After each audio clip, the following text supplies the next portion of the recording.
Hello and welcome, internets. I am currently live on my channel. I'm also live on the Serf's TV channel already with some of the pre-channel discussion if you guys like that inside baseball kind of stuff. Obviously, we're going to have a debate. It's going to be based on the response videos that have been going back and forth and some of the other stuff, mostly crime and all that. Just a heads up, Devin Tracy was banned off of YouTube recently. He's now set up on Twitch. He's actually sniping my stream right now. So go over and support him like wherever he goes. Try to keep up with him. Follow him on Twitter. All the links to his stuff are in the description of my last video. But yeah, so he was banned. So follow him where he's not banned. That's pretty much it. I also got some early super chats. Literally everything encompassing under the umbrella of socioeconomics. Yeah. I'm sure I'll hear a little bit of that soon. And honestly, I'm going to go through the super chats at the end of the stream. I'm going to try to do that. I might bring one or two up in the beginning. Thank you for them, by the way. They are appreciated. And I have a Stream Labs link, which is the top link in the description box. So yeah, if you guys want to not give YouTube 30%, then do that. So I'm going to bring up Serfs, and then we're going to start the conversation. I don't really know which topics he wants to start off of, but I'll put the ball in his court. Serfs, welcome to the channel. You are live and up on my channel. Hey, how's it going, Sean? How's it going, actual Justice Warriors? I don't know what you call your crew. I call them people on the internet. Hey, people on the internet. But so yeah, I mean, last time we talked, I guess things were a little bit heated, and I think a lot of people said we were just talking pretty much past each other. So I'm guessing for today, I'm going to do my best maybe to slow down. I know I speak really too quickly. I'm not saying that as like some kind of a put down. I'm saying that as in I mispronounce words when I speak that quickly and stuff like that. So what I did is I went through our last conversation as well as our back and forth videos, and I made a whole bunch of notes for all the points and the claims. So if there's anything that I guess if there's anything out of the gates that you wanted to go over specifically, I'm open to it. Otherwise, I figured we could just probably go back and forth, go through some of these claims, and then talk about, the research involved and stuff like that. Okay. So I guess quickly, since this all started over Michael Brown and you've taken down your original Michael Brown video, how has your position changed on Michael Brown, if it's changed? So, it's not a loaded question. Yeah, no, totally. So when I originally put that video up, what I do is I start to read my own feedback before, obviously, like your crew came in there. And I was getting a lot of negative feedback from people in my own community, which obviously wasn't something that I'm happy with. I try to listen to feedback when I'm doing anything and then take that in and do what I can in terms of processing it. And then your video came out, which point by point was just basically going through the whole DOJ report.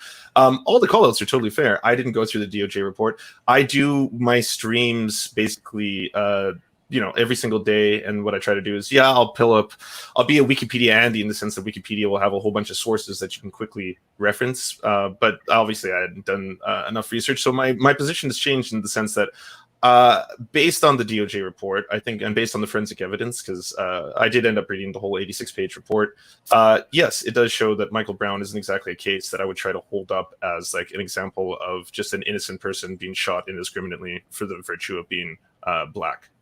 That's what I'd say on that. Okay. And another thing that came up a lot from my audience, and honestly, it went over my head because, we were so removed from even mentioning this, is that you never once, after criticizing every single action of Officer Darren Wilson, whether real or imagined, criticized any of the actions of Michael Brown. Like, is there a reason why you didn't bring up his personal agency in that situation when we were discussing that, or? You mean in our original conversation? At any point.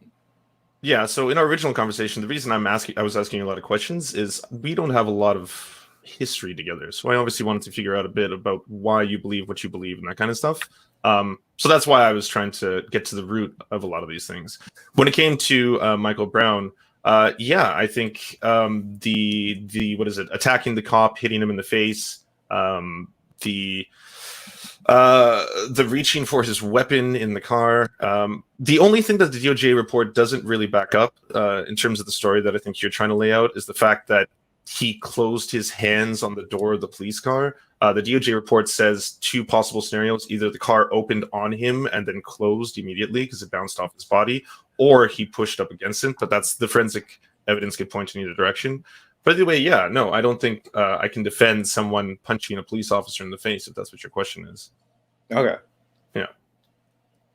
So is your position that it is a justified shooting?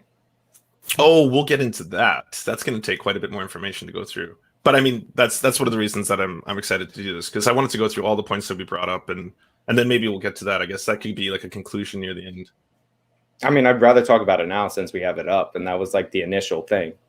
Also, did you see my second video, the announcement to this, where I went over that video that you brought up from 1 o'clock in the morning? Yeah, that was neat. So I like first that you got Atheism is Unstoppable. I don't know if you tapped him on the shoulder or we're hoping that he would do a video on me. The one that it's the Serfs looks like an autistic Brendan Fraser, which, I mean, I'll give you a little bit of a hint here that using that as pejorative doesn't really have power here, just because autistic people are pretty damn based. And, I really a lot of look. That's the title of his stream, and that his whole channel has been erased off of the internet. I didn't use it as pejorative. I was just saying that this video existed. Meanwhile, by the time I uploaded it, that channel was already obliterated off the platform. But sure. Like, so sure. What I would say to that, because it is the thumbnail that you like to put in your video as well, but like, yeah, I don't think that using that as pejorative really has any effect here, because again, autistic people are pretty damn based, and I know a lot of autistic people who wear that as a badge of honor, almost like it's a superpower. You may have met one of them. That would probably be Vosh, and I think that, like, you wouldn't really question whether or not he has an ability to have an intellectual conversation. I would definitely 100%. Oh, that you would question his ability to have an intellectual conversation based on his autism and his audience, not on his autism, based on his personality. Oh. And him and his audience are still mad at me for justifying the Ahmaud Arbery situation, which is weird because in my video I specifically lay out why I think the people who shot him are in the wrong. Now, I don't know what's up with that, but yes, I would question the intelligence of him and his audience. For still months later not knowing my position on it, despite it being in my original video. Interesting. But anyways, yeah, so I watched that video, and then you said that I brought up the point about the footage. I don't know if you even watched my response, the one I put up, because I didn't use that clip in it. So that's it was in the live response, which is the 30-minute one. I just didn't download it and cut out a clip of it and put it in the video. Sure, but you didn't address any of the points that I had done in the new one. When you were responding to me, you brought it up. So separately, since I had never specifically addressed that footage on my channel, I just did a little carve out of that. Right, but again, it's not one that I put in my video either. So it's kind of, you're just isolating something. In your Twitch response to my original video, which you did not upload on YouTube, but it still exists on Twitch, you brought up I don't delete my CNN version of that footage. And then I brought it up, but that's not like, okay. So if you want to go back and forth on this, if we're going to get into the weeds already. If you're making a response to a response video, you have to use that. If you're going to use isolated moments from streams, then you have to point that out. By the way, the Serfs pointed this out in the stream, and that again was me learning at the time. I was like, hey, what do you think about this? Because you were in my chat at the time, right? I was like, Sean, have you seen this video clip? What does it mean? And that was one of the things we started talking about. Yeah, and I didn't actually end up putting it on stream, but I figured since this is a question that some people still have for some reason, then I'll put it in my video.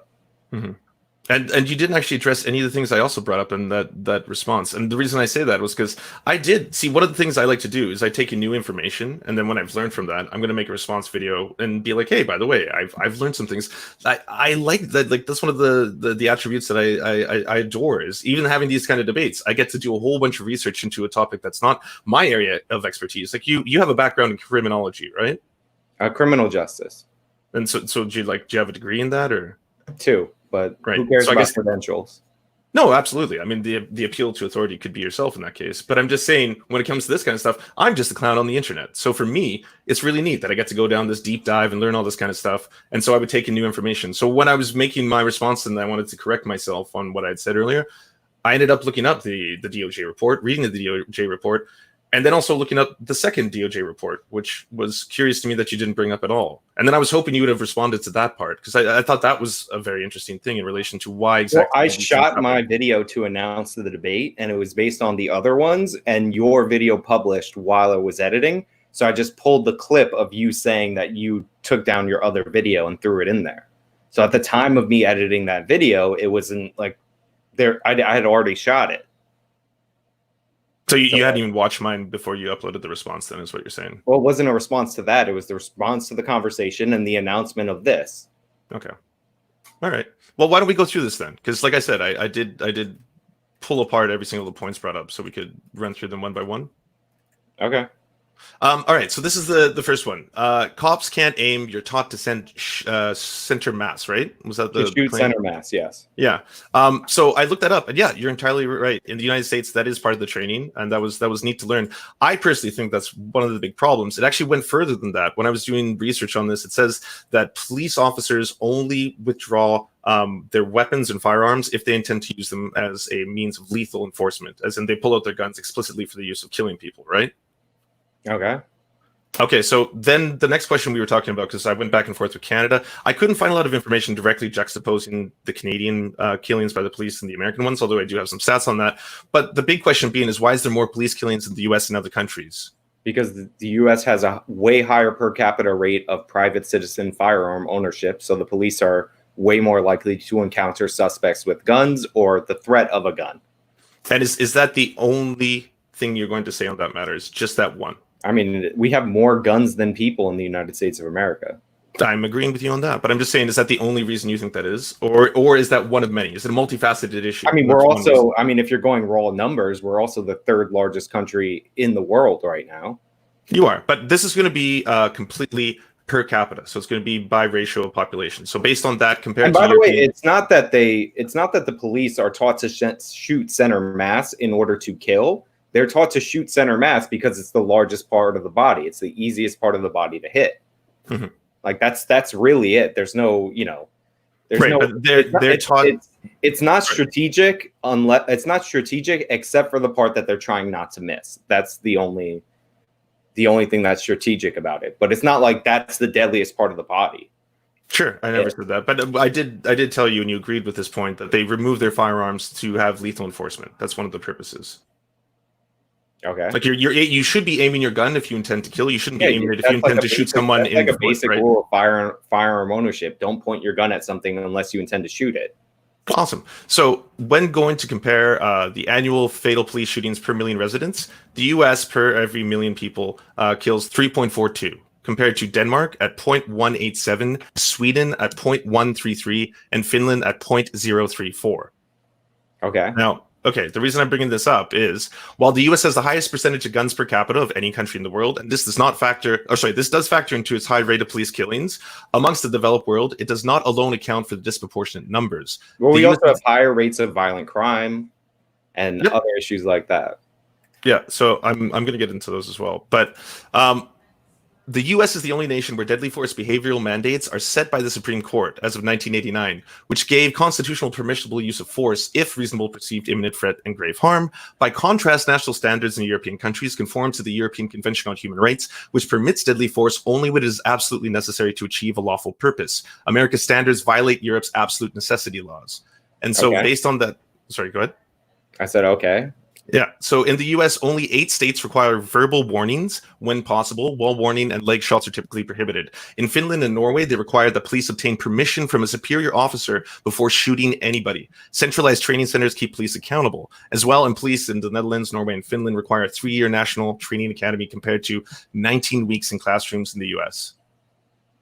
That's on average. There are police departments that vary widely in what they. Of course, yes, but we're gonna have to use on average for most of this, because otherwise I'd have to go state by state or even city by city, right? Okay, but the Europeans don't have to deal with the same level of gun ownership, which matters. That's always in the back of a cop's mind. A cop is less likely to be killed in the line of duty in Europe. In Europe than the United States.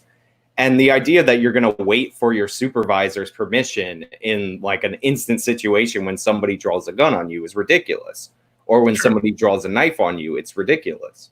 Sure. But again, you're bringing up the fact that the U.S. has higher per guns, a high percentage of guns per capita. I'm not disputing that. What I'm saying is all the data that I found about this doesn't back up that is the sole reason why this happens. In fact, what it points towards the fact is that American police spend 20 times as many hours training in the use of force than conflict de-escalation compared to other countries. Most states require less than 8 hours of crisis intervention training. Okay. The other big point about this is the militarization of the American police force, which is almost unique to America at the degrees in which it's done. Data from the Washington Post shows that there's almost double the amount of civilian deaths if you can attribute it to the accelerated use of military equipment as well. Okay. So those are the reasons why it's explained why police in the U.S. kill more people per capita. It's not just the fact that American citizens have more guns.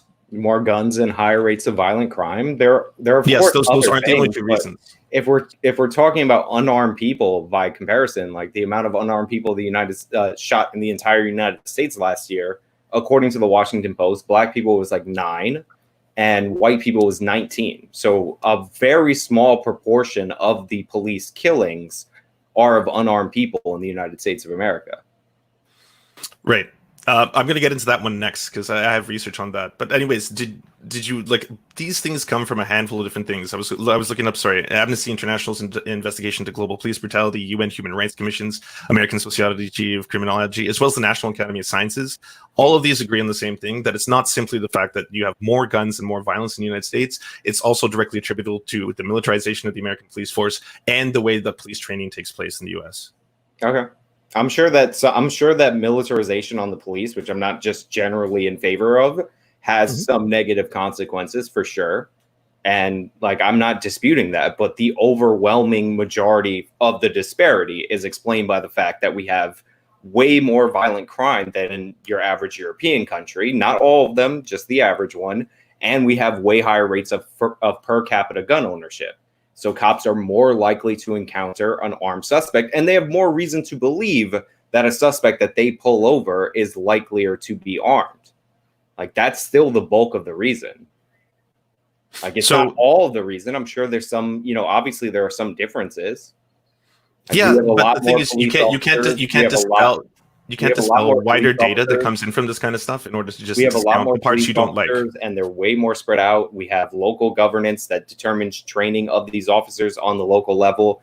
The NYPD only accepts people over 21 with 60 college credits, while your local police department in another part of the country might accept somebody literally right out of high school with no college whatsoever. So, of course, there are differences, and those differences could lead on the margins to differences in outcome. Right. But so we're going to have to look at aggregate information for all of this, because if you're going to talk about little teeny microcosms, especially isolated examples, we could just cherry pick data over and over and over. We're going to be stuck in the weeds forever. So I think the best thing to do here is to look at the larger, broad scope. And that's why if I'm taking these kind of statistics and I'm giving them to you, they are talking about larger picture things, including police training. And again, the fact that it's you use the majority of training in the US is concentrated towards the use of force rather than conflict de-escalation can demonstrate we have more training when it relates to the use of force, because officers are more likely to encounter physical force here than in Europe. So like, maybe that proportion isn't correct, like in every single place, but it doesn't mean that it doesn't exist. Right. So here's the next part. It requires 3 years of national training academy in most other countries in Europe. So the Netherlands, Norway, Finland, we don't have any national police department, though. You don't, but I'm just saying 3 years. So you're comparing a national standard to localized police department. No, I'm comparing the way the police are trained in one country to another. Whether it's national police, whether it's state police, it's 19 weeks of classroom instruction on average in every single state in the US. It's 3 years in these countries. Okay. Well, that could also show you a greater reason why there's a huge discrepancy in the use of force and how. I mean, if you want to spend more on police training and you want to like hyper fund the police in the United States, then all right, like let's fund them more. So you can throw that one out there, but I'm just saying I can explain why it is that American police kill more than in other countries very, very easily. Well, we have a lot, like I've already explained it in 3 different ways. I'm not saying that there are aspects of militarized police that I don't agree with. Like, we can get into that. And I do think there are negative consequences of that. When we were talking about no-knock warrants tend to be an aspect of an over-militarized police force. But like the idea that we're gonna like, first of all, you can't nationalize the police, not in this country. Like that's not how our system works. We have a federalist system. There is no one sole federal police department in the United States of America. But yeah, you're going to have varying standards based on the fact that there are varying applicants. You need people to become police officers, and like you have to lure them in some way. Like some of them raise the cost of what a police officer would make. Like there's some police departments out on Long Island that pay more for their officers than any other place in the world. And people come from around the world to test in order to get into that department. But if you're in, like a small poor town and you can't afford to lay out 130 grand per officer, you're not going to have the same level of training. State troopers are way better trained than individual police department officers because state troopers are trained basically militaristically because they have to be out on their own. So there are better models, but each of those models have different varying levels of cost. And again, we don't have a nationalized police force to compare it to. So yeah, you could point to a great standard in Europe and see that they're producing better outcomes with lower crime and lower instances of violence against police officers. But that's not really going to transmute to the United States. Sure. Basically, what I do is I want to explain, first off, why a lot of these things are, such as I want to go through your claims and explain to you why these things happen. And then if you want to afterwards, I can explain what I would personally want to do. If you're saying like, well, what would you do? You just made this implication that I would want to give more funding to give more training to the police. That would not be the direction I would go in. But yeah, I think you want to cut their funding, as you're saying they're not trained well enough. Well, yeah, but I want to put that into different kinds of things that actually ameliorate the conditions of the people that this is happening to. Because we can talk about later what causes crime, right? And what exactly, because both you and me probably want the same thing at the end of the day. We want to go about it different ways, but you would like less people to do we actually agree? Less violence to happen, less criminality. One of the big issues in our debate was you trying to get me to explain why something was as you were actively denying it. Do you agree that there is wildly disproportionate crime among demographics in the United States of America? And if so, which demographic is committing the most amount of crime? So I didn't deny that. You called me a crime denialist, which is a weird term. I hadn't heard it before. But then I looked it up, and it's one you find amongst certain circles. I mean, basically amongst Tucker Carlsons and stuff like that. But yeah, I'm not a crime denialist. It's like, I know you're trying to pull the 1350 over me on this one. I will agree that they do commit a disproportionately high amount of crime. That's a homicide stat. I was talking about overall violent crime. Right. So overall violent crime, yes, they commit more crime than white people. What I wanted to know is why that is, right? That should be very important, because if you want to fix that problem, don't you want to know why they are committing more crimes? I mean, they're committing more crimes because they're committing more crimes. We already went into that. There's higher proponents, a higher rate of single parent households, which is what we were talking about last time. Single parent households are the biggest indicator of intergenerational poverty and crime and all sorts of issues that correlate with that. Yeah, so I looked that up. So those statistics actually come mostly from the Heritage Foundation, and it's been prevailing this myth that there is some kind of pernicious, innate, what would we call, destruction of the Black American household. Who said anything about it being innate? First of all, we can put it very, very simply, right? When we compare single motherhood rates, we compare them past to present. So if it's innate, how come it wasn't something that was affecting this country overall, but we're specifically talking about Black people in the United States of America? How come it wasn't affecting them pre-1960, but it is affecting them now if it's innate? Nobody's making that argument. You keep asserting that as if I've ever said that once. So you're a man of science, right? No. Like you don't believe in the scientific method, or? No, I do. I was just being sarcastic. Oh, you're being facetious. Okay, cool. So you understand that race is a social construct, right?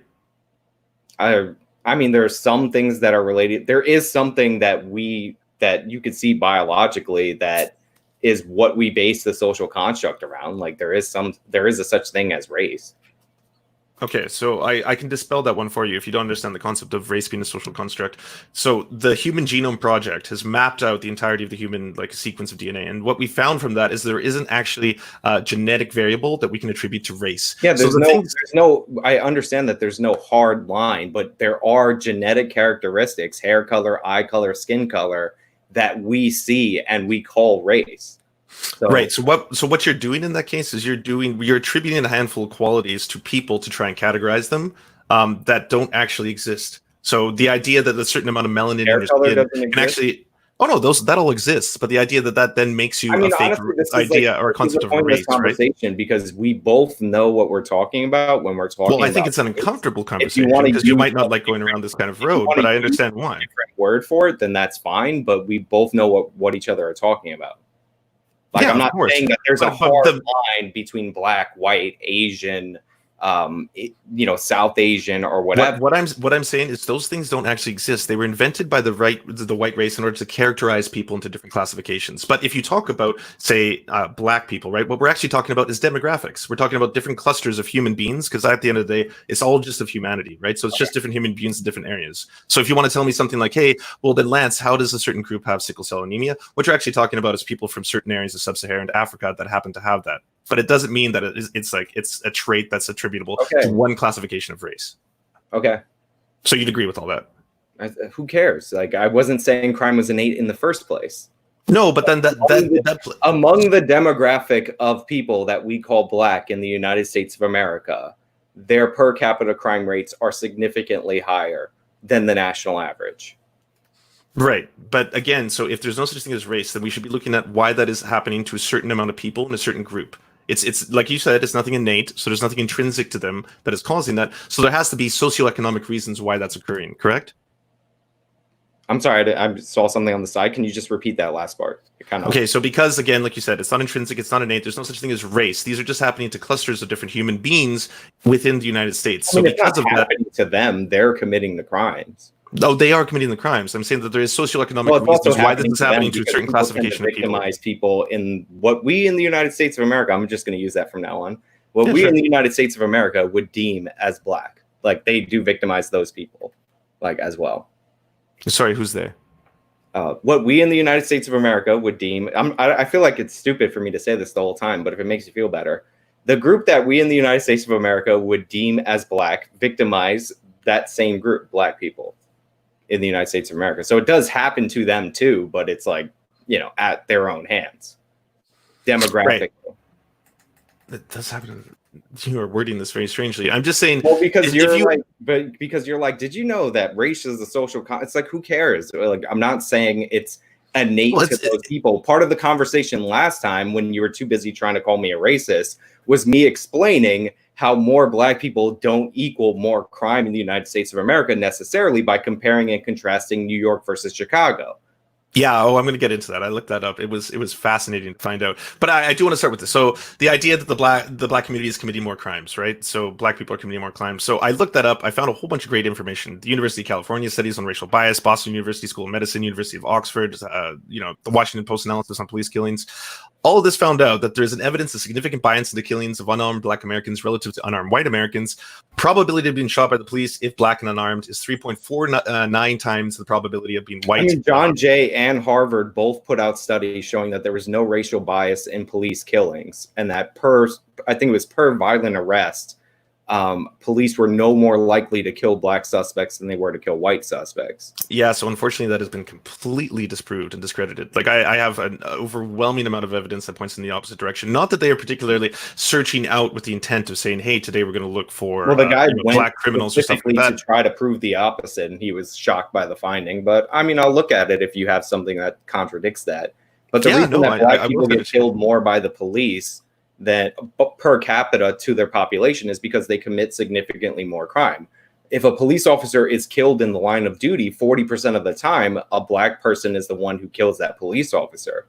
So they're disproportionately killing police officers significantly more disproportionately than they're being killed by police officers. So they're disproportionately having more interactions with the police because they're over heavily enforced. So because of these over interactions and they have more engagement, it's not over interactions, they're committing more crimes. So it would be logical that you would send more police to deal with the crime. What you're doing right now, it's kind of a cart before the horse, but in your case, it's more the horse before the cart. So I can pull out the actual facts on this. This comes from the Department of Justice report on Ferguson, the second Department of Justice report that you refused to bring up again, by the way. So you're talking about the ticketing practices. If you want to know my position on ticketing practices, yes, you send police officers to certain areas based on their higher rates of violent crime. As a negative consequence of that, you tend to write more tickets because you see more of that activity just based on your overall presence. I would think it would be a good community-based policing solution to encourage police officers in that area to issue more warnings. So yeah, I'm aware of the ticketing practices, but since we were talking about Michael Brown and not the Ferguson police overall in that area, that's why I didn't bring it up, because it's a distraction. What it concludes, and what I think you're going over right now, is the fact that there is definitely a discrepancy between the way that black people are treated in the United States by the police and white people. In the way that they are stopped, in the way that they are searched, in the way that they are, searched for illegal drugs or weapons, despite the fact that white people on average will have more possession of illegal drugs. There's no question about a racial bias in that case. So they're there because there's higher rates of violent crime, and there's no discrepancy in the way that people are being treated. That's called moving the goalpost, my friend. That's why I kept saying you were doing that. You're doing it again. You're presented with new information. I'm disproving what you're saying, or I'm presenting you with information related to what we're talking about, but you want to ignore it in terms of it doesn't fit into your worldview, and I understand that. But you have to accept this kind. Oh my God. I just explained to you why there are crimes that are committed at similar levels between blacks and whites that typically get ticketed or black people get arrested for more often. This is the marijuana argument. I've heard this a million times. It's not just marijuana. It's everything across the board. Marijuana, but this is the argument that people bring up with marijuana. The police aren't there for that, but because those are crimes that you tend to see when you're present, those get disproportionately ratcheted up. There's also an issue with smaller police departments that are basically doing revenue generation with tickets. I would not be in favor of that. I'm glad that the Department of Justice put a consent decree down on many departments that were doing things like that. But again, the overall police presence in these minority neighborhoods that leads to the disproportionate outcomes based on petty crimes that are committed at similar levels is usually, and by usually I mean 99.9% of the time, due to the fact that there are overall higher rates of violent crime. And when you have police there, they tend to police and ticket and all that because they can actually see that. If you get pulled over at a stop sign, or if you run a stop sign and nobody sees it, then you don't get a ticket. But if there's 20 cops in the area and you run a stop sign, you better bet your damn self that you're going to get that ticket.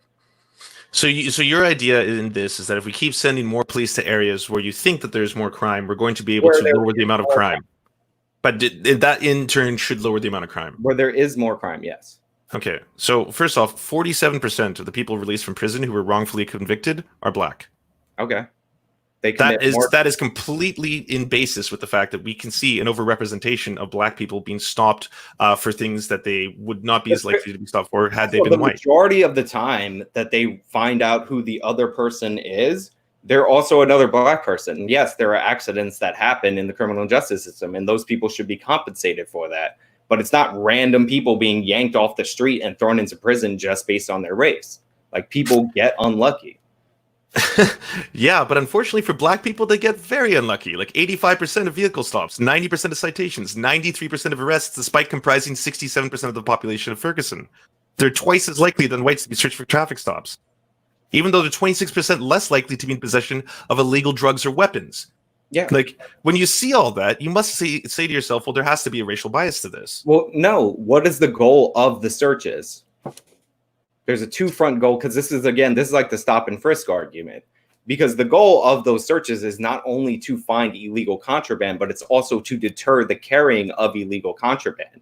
This is why they ding Michael Bloomberg. They're like, oh, you didn't find that many guns. The whole point of stop, question, and frisk was not just to find illegal guns, but to deter people from carrying them. Bloomberg has stated this multiple times. So you not finding contraband does not mean that that contraband doesn't exist. And that doesn't mean that the program is necessarily failing. One of the goals of it is that people don't have guns on them all the time. So you're trying to deter that with the police presence. They were proved to be 26% less likely to be in possession of illegal drugs or weapons, despite the fact that they were twice as likely to be stopped in the same areas. Uh-huh. You just dismiss that as if it's fine. You're like, yeah. But I mean, ultimately, we're getting the goals we want, right? What do you mean? Black people facing similar low-level charges as white people were 68% less likely to see those charges dismissed in court. That's the other big problem. More than 90% of the arrest warrants stemming from the failure to pay or failure to appear were issued for black people. Because So it's on every. This is what we say when we say systemic. It's on every single level, right? First of all, anybody can pay your ticket. If you don't pay your ticket, you get a bench warrant. That's not hard. That's not something that there's no set of. It's great if you have money. If that's not an issue for you, sure. There's no set of rules that say, oh, if white people don't pay their ticket, we just let it go. Mhm. Like, if you don't pay your ticket, you get a bench warrant. Like, right. So if you have money, the fact that you're disproportionately being stopped, disproportionately being searched, and then disproportionately being charged in once you're seen in court, then it's okay. Like then everything's been solved. There are, first of all, if they found fault in the Ferguson Police Department, that's fine. Like, I'm willing to accept the Department of Justice report on Ferguson specifically. Like, one of the things that I recall is that a lot of the back chatter in Ferguson was that they were obsessed with revenue generation, which is not good policing. But I'm not going to say that having overall police presence in there doesn't contribute overall in the nation to a higher rate of ticketing practices. But yeah, if they were trying to do revenue generation on the population of Ferguson, that's probably why the people were angry at them. This is why I advocate specifically for telling people, if you're in an area because there's higher rates of shooting, higher rates of violent crime, don't, nail every single person on ticketing, because that's the kind of stuff that turns the community against you. You need the community on your side, because ultimately the community needs the police officers present there due to higher rates of violent crime. So when you just said that this is just Ferguson, as if it's just like one isolated example, I found the same thing when looking for the same stats in other cities in the United States. So from the Center for Policing Equity in New York, it said African Americans are far more likely than whites and other groups to be the victims of the use of force by police, even when racial disparities in crime are taken into account. This was the same for other cities like Chicago. And the same thing with that UCLA Harvard study that we were talking about earlier. The same thing happens in Portland. The same thing happens in Boston. The same thing happens in Oakland. I mean, I would have to see the source for that data, because you tried sending me a study in quotes, but you ended up sending me a Big Think article that's big headline group of people were age 40 to 49, which wasn't even what we were talking about. So I'd have to see information. So what you have to do on there is you have to click on the study itself and then go into it. Well, it didn't link out when I went to click on. Okay, so I actually found, we can get to that near the end, by the way. I found 3 studies right away disproving the fact that, yes, blacks do not use condoms disproportionately to white people. In fact, white people use condoms less frequently than black people do. 3 different studies showed that.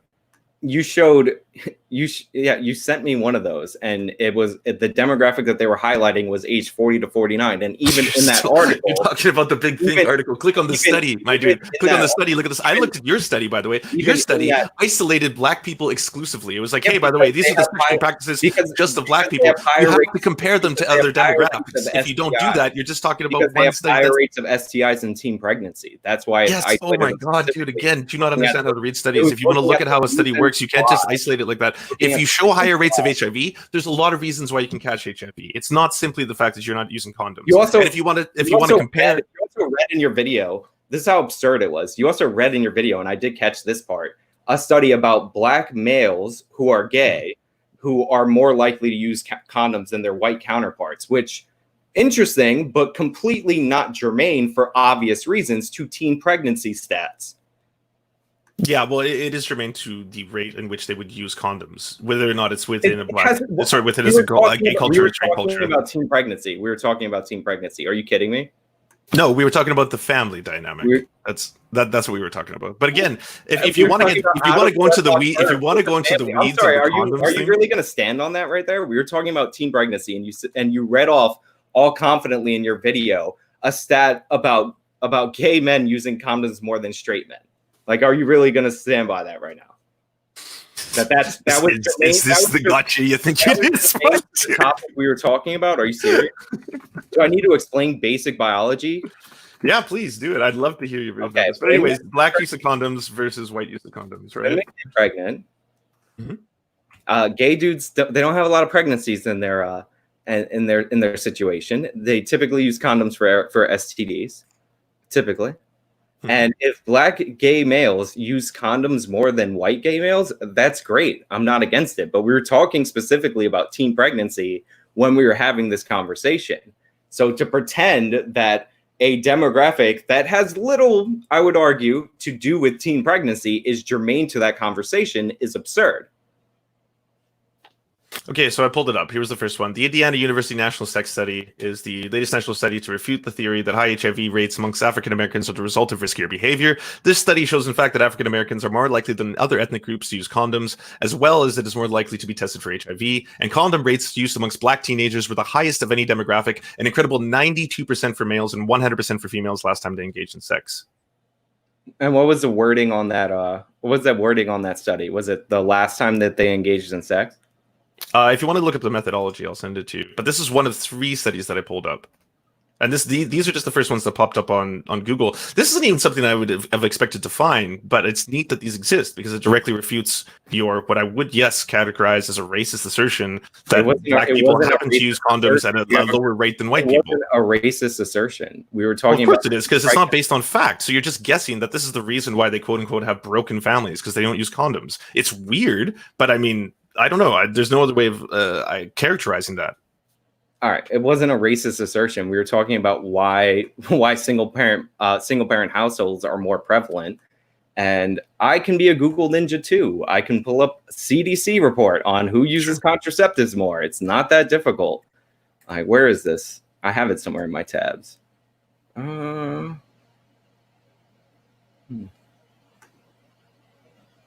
right, just give me a second. I'll pull it up. Yeah, no worries. Because I have CDC statistics on who's more likely to use it. Again, it's not a racist assertion. It's common sense. If one demographic has higher rates of teen pregnancy, this is a common sense explanation for why that might be the case. Like, what's racist is guessing the fact that you're assuming that Black families have what you called, like, what is it, fatherless households, which is based on the reason that they don't wear condoms. And based on data. Well, we were talking specifically about teen pregnancies. Like, that was... Well, no, we were talking specifically about the family dynamic. Yeah, and people who get pregnant earlier tend to have single-parent households. Sure, but now you're adding that. We're talking about characterization. We were married before. I asked you specifically one very simple question. So do I have to go through every single step of every single point for you to be able to understand it? Like, obviously, that number is going to skew younger. Like, right. Does that really need to be explained? So again, these aren't the gotchas you think they are. I did go through every single point. I've been refuting them one by one, and that was one of the reasons that I wanted to go through this. Going to skew younger?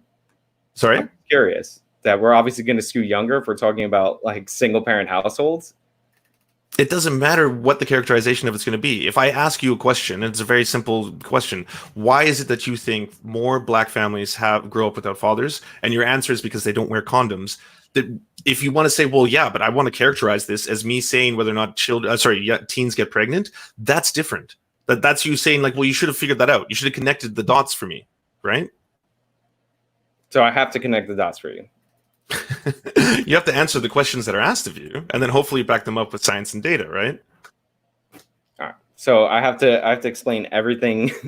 I have to explain everything as precisely as possible so that you can understand it. No, I just think if we're both speaking the same language, you can pull the condoms out of your ears, and we could just talk about this in a very simple way, right? This would be how we get to the roots of this. All right. Well, let me pull this up so I can actually have it, so we can talk about this, because apparently it's in dispute. So this is from the CDC from 2015 to 2017. You can choose to believe it or not. It's up to you. Let's see, application window. Why can't I pull up the tab? I could throw it in the chat. Like, honestly, I just wanted to bring it up on screen, but like I can't find it because I guess I have too many tabs open. All right, let me kill this. You do you. Yeah. Okay, let's see if I can get this one now.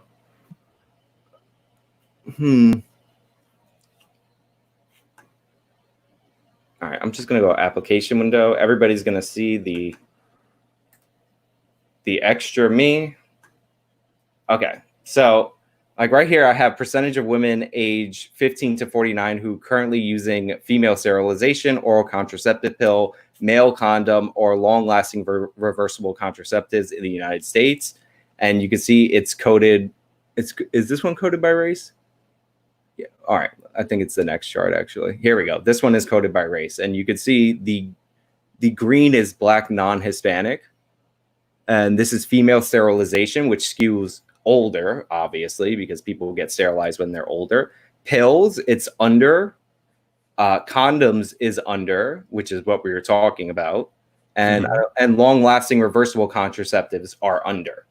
And it's from the CDC. I'll throw you the link in the description. Oh, yeah, I forgot I was window sharing. I forgot it just went into perpetual thing. So let me kill that quickly. Like that's what I'm basing the information on. And obviously the obvious thing of higher rates of teen pregnancy among this demographic. Now, it could be that maybe like white people are more likely to use the pill, which is the better form in terms of avoiding pregnancy. So it might not necessarily be just the condoms thing. Like, I'm fine to accept that. But like you saying that, and again, in the article that you sent me, that older demographics that are less likely to be married are more likely to report having used a condom in the last time that they had sex is, again, not that germane to what we're talking about when we're talking about single parent households, which again tend to skew with women who get pregnant earlier. Like that was the point. Yeah, I have something on that I want to bring up as well. But anyways, I'll read the CDC study. I've got another one here from the Guttmacher Institute that also shows that white people use condoms less than black people, and a third one as well.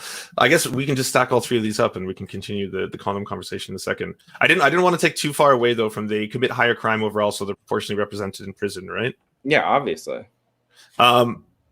It's a combination of factors. Like I said, when looking at the series of studies that I was going through, there's also a disproportionate amount of black people being stopped. Right? You're not disputing that. Like they have more stops from the police. They have more interactions with the cops. So disproportionate to what? So their population, or again their per capita crime rates? No. So if you compare them to the white population, so they on average, like I was pointing out things too. Right, so they're far more. They have far more. Far more percentage chances that they're either going to be stopped by the police, and or if they are, they're probably going to see themselves get charged. And if they're charged, they're going to see them seen in court and not dismissed compared to their white counterparts for the exact same crime. If the behavior is different, you can't be surprised that there are different outcomes. Like we went over this last time. So these are comparing population to population, like that doesn't mean anything unless the behavior is different. There's a famous New Jersey traffic study where they were comparing, driver stops by the police, and they originally thought that black people were being stopped more by the police than to their population. But what they figured out when they were actually measuring how fast they were going in comparison to their white counterparts was that they were being under-targeted by the police because there are different patterns in driving. And that's the famous New Jersey traffic study. You can look it up just with that name. Like, this isn't hard to figure out. There's different behavior. But again, so these are cherry-picked stats. What we should be looking at is the aggregate. We should be looking at overall what's happening in the United States, right? So if we look at what the largest studies performed, they commit more crime, and thus they want to have more police interactions per capita. It's not disproportionate to it's disproportionate to their population, but again, the behavior is different. Right, it's the 1350 argument. You acknowledge that the behavior is different, and that could lead, just potentially, theoretically, to a difference in level of police interaction. Well, what I was hoping by showing you all these studies and stats is at a certain point you'd accept that. I mean, you're literally because we're gonna get into that part too, John. Don't worry. We'll in a little circle.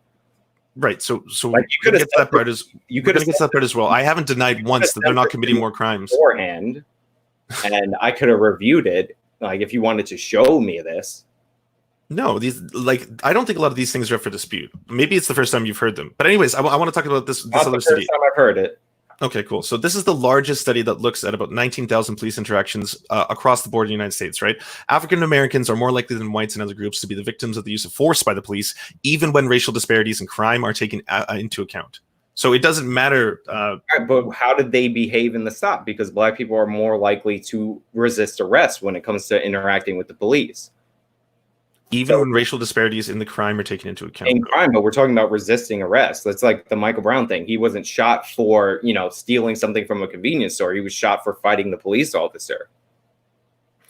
Well, to dispute that, I would say you'd have to look at the 2016 study at Harvard from Portland State University that says the whiter one appears, the more suspected he will be protected from. The more the suspect will be protected from police force. This in turn perpetuates the concept that they should be resisting arrest. 19,000 stops, like that's nothing. The NYPD has something like 53,000 officers on there.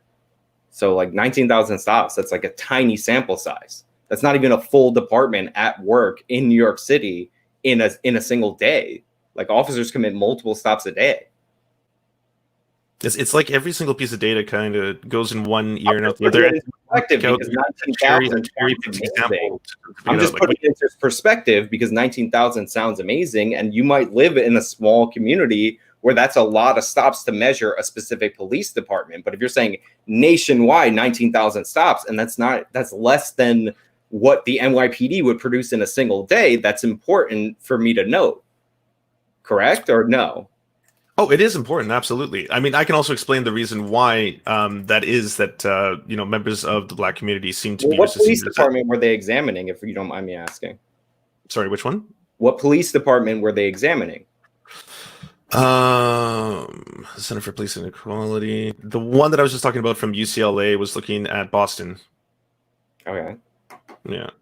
Police used less force with highly stereotypical whites, and this protective effect was stronger than the effect for non-whites.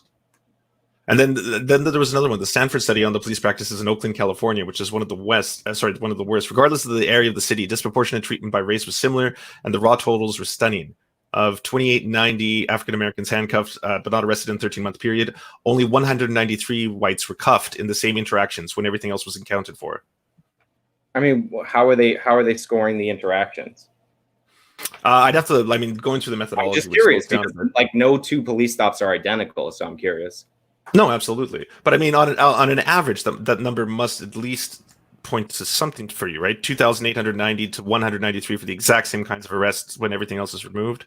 Like, yes, we can go through the methodology, but I'm sure on some level you'd be like, well, there's something wrong with that. I mean, if they're committing more, if they're resisting arrest more, then no. Again, it depends on what you're saying is a similar crime. Mm-hmm. Like, if it's like a one-to-one stop, like you pull somebody over, you realize that they have a suspended license, so you end up having to arrest them because they have a suspended license. You bring them to the back of the police car for the white person, put them in the car, and then take them off. And then for the black dude, you pull him out of the car, you slam him against the ground for no reason, kick him in the head. Like, obviously, that would be a one-to-one comparison. Mm-hmm. That's what but again, that's an anecdotal story, right? We have to look at the larger picture. That's what I'm saying. That those are two, but it's very rarely those two identical stops. Mm-hmm. What I'm trying to. That was the point I was trying to make. I wasn't bringing up an anecdote. It wasn't a literal example. It was just no. You're just it's kind of like a thought experiment, right? Yeah, it depends on the stop. On the final one, when I look at the actual levels of violent crime in the U.S. cities and to determine the rates of police violence, it's not about crime, unfortunately. So the rates where police are killing people are not proportional to the amount of violent crime that's taking place in the city. The worst in the U.S. is Oklahoma, I believe. But of the 8 largest cities where black men are being killed, 8 of the 100 largest city departments where black men are killed are higher rates than the U.S. murder rate. And that includes Reno, Oklahoma, Santa Ana, Anaheim, St. Louis, Scottsdale. A smaller population. We measure murder rates in terms of 100,000. Yes, no, absolutely. But I'm saying you can't. There's the correlation. If you look at the actual graph between the police killing rates and the amount of violent crime in the area, it's disproportionate. There's not an actual causality between the two. So it's not as if there's an excuse for the amount of rates in which they're being killed in those parts of the U.S., right? I mean, I don't know what the circumstances of those shootings. The majority of them involved armed suspects. So there could be, even if overall crime isn't as violent in that area, that doesn't mean that people don't possess weapons. That doesn't mean that people don't move in such a way that indicates a threat to an officer. Like, mm-hmm. So, I mean, you kind of have a justification for every single one of these larger studies.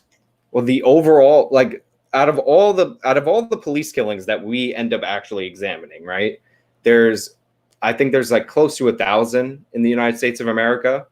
Like the amount that have an armed suspect that basically almost nobody questions are like 98, 99% of those stops. So what we're really looking at is on the margins, the unarmed people that are killed by the police.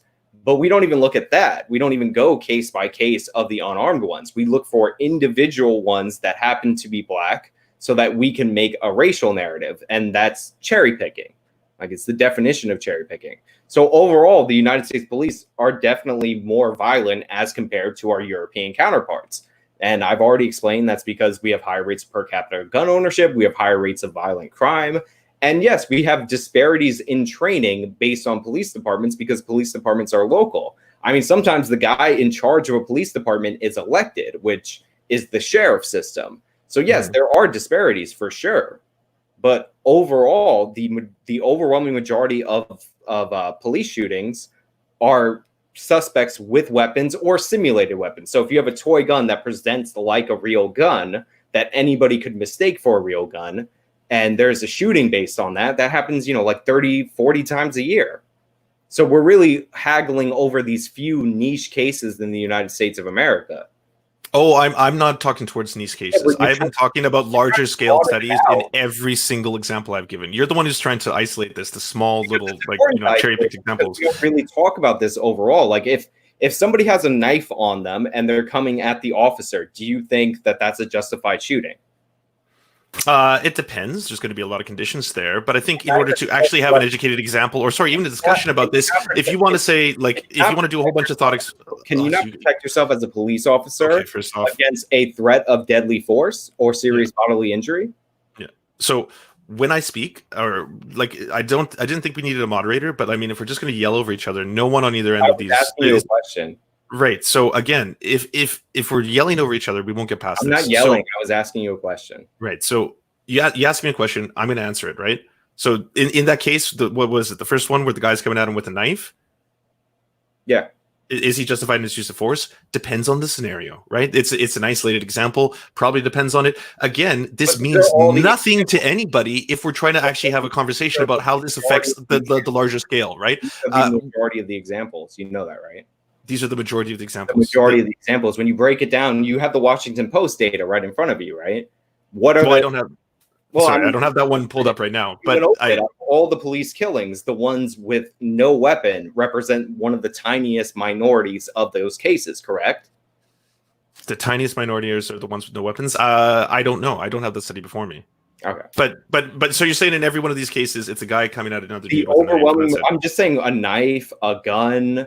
Sure. Gun, which can easily sure. But these are isolated examples. Like what is the point of data, right? What is the point of aggregate data if we can't use it to paint a broader picture? If we can't use it, like, this is in the overall data. I can bring up the data which compares unarmed suspects to armed suspects. Are you arguing that the armed suspects, or a huge portion of the armed suspects that are killed by police, are killed unjustifiably? It would depend on the scenario. I would have to. It's like it would be a case by case basis. If you tell me, hey, in this situation, the guy's running at him, he's about to stab him in the neck with the knife. What does he do? It'd be like, okay. And the other one, he's like 20 feet away from him, and he's like, he may have a knife, he may have a toy car. I'm glad you picked 20 feet because somebody running full speed with a knife inside of 21 feet can get to you before you draw your gun out of your holster for the average officer. So I'm glad you used 20 feet as an example because that's the perfect range where an officer should be able to shoot a suspect that's charging at him with a knife.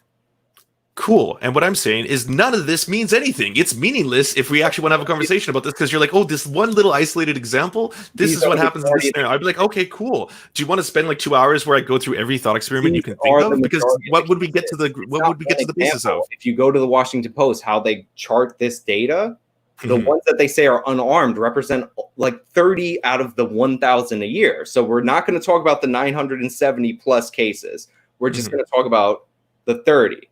But you don't want to talk about that. You want to talk about the overall data, even though the majority of the cases that make up that data involved armed suspects. And it actually lists out the type of weapons that they have. So you can go over the scenario. So my point is that most of the time it's a gun. Even some of those unarmed cases, there are actions that could be misinterpreted for carrying a gun.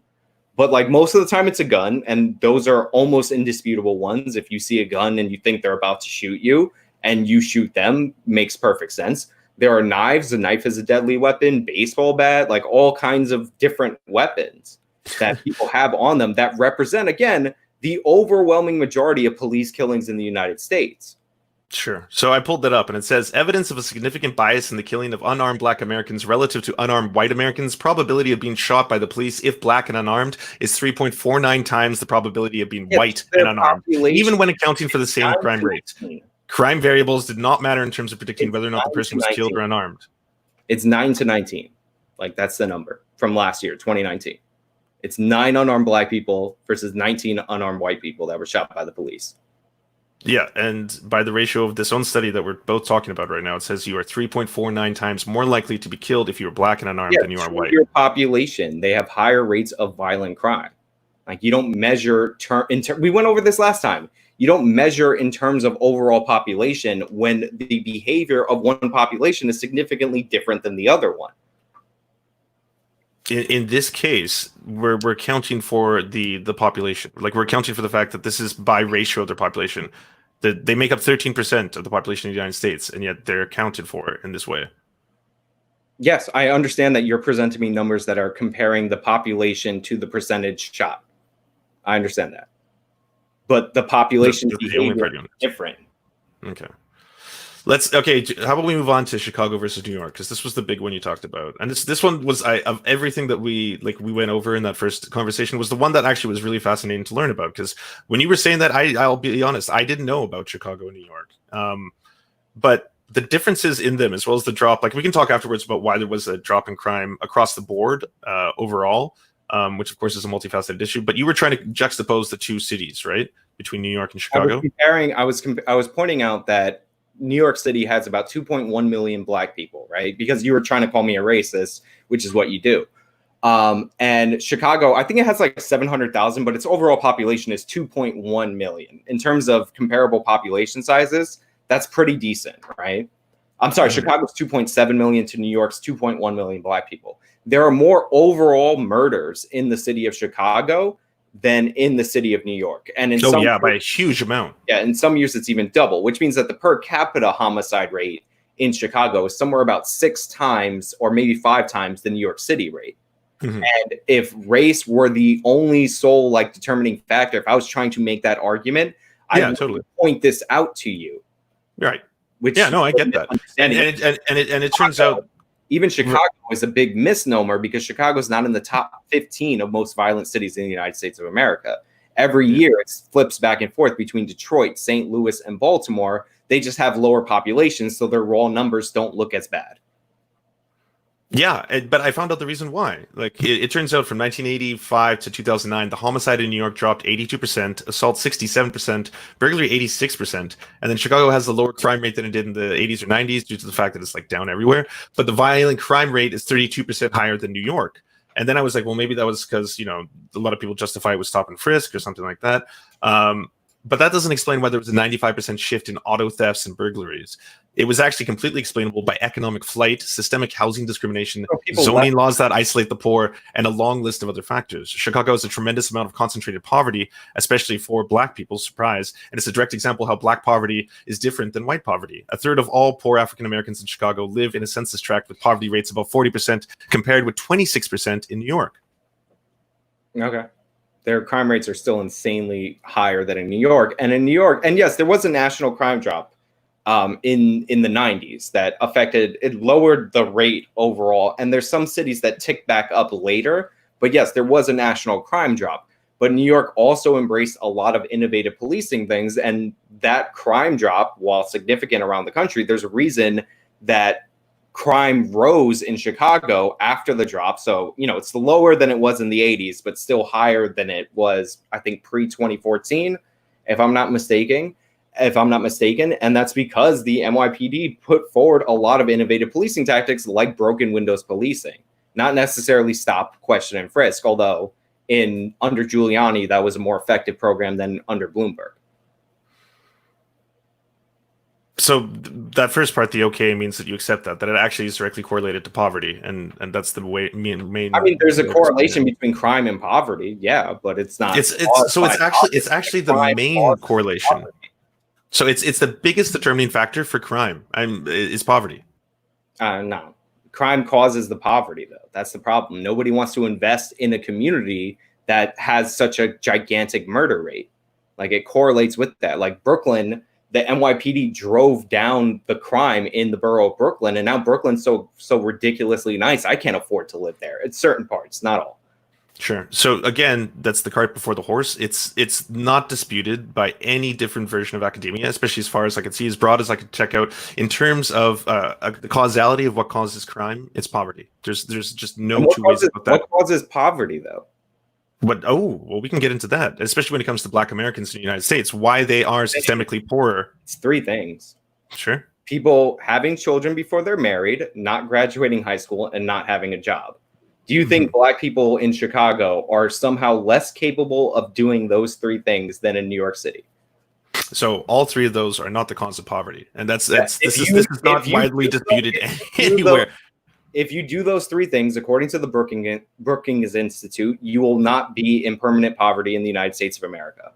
So you're looking for kind of a band-aid solution, as in, like, if I do these three things, I won't be poor. That doesn't explain why you are poor in the first place. That doesn't explain systemic poverty. That doesn't explain socioeconomic conditions that create poverty. One or all of those three things. Like, single motherhood is one of the greatest predictors of poverty. It's also one of the greatest predictors, if you grow up in a single-parent household, of whether or not you're going to end up in prison. Like, this is not deniable. Well, the way you're reading the statistics is, so you're looking at this again, it's after the fact. It's basically like, if I look at this and I look backwards, oh, so they had a married couple, or they had a single family. So that will contribute towards that. This doesn't explain how you were born into poverty. Find an explanation. Right? Sorry?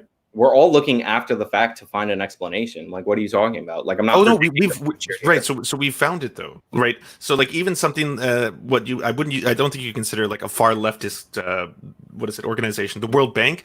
The World Bank's own studies have actually determined that globally it does, and this isn't isolated to the United States, but around the entire world, the biggest cause of crime is poverty.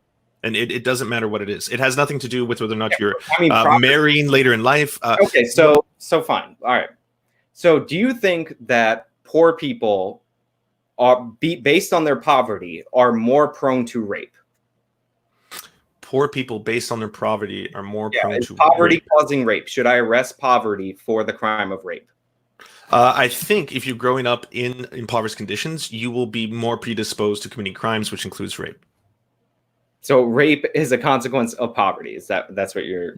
Increased criminality is. Whether or not it directly correlates to I'm talking rape, I don't have statistics about rape on that. because the rape numbers are higher, and rape is not a crime of economic opportunity.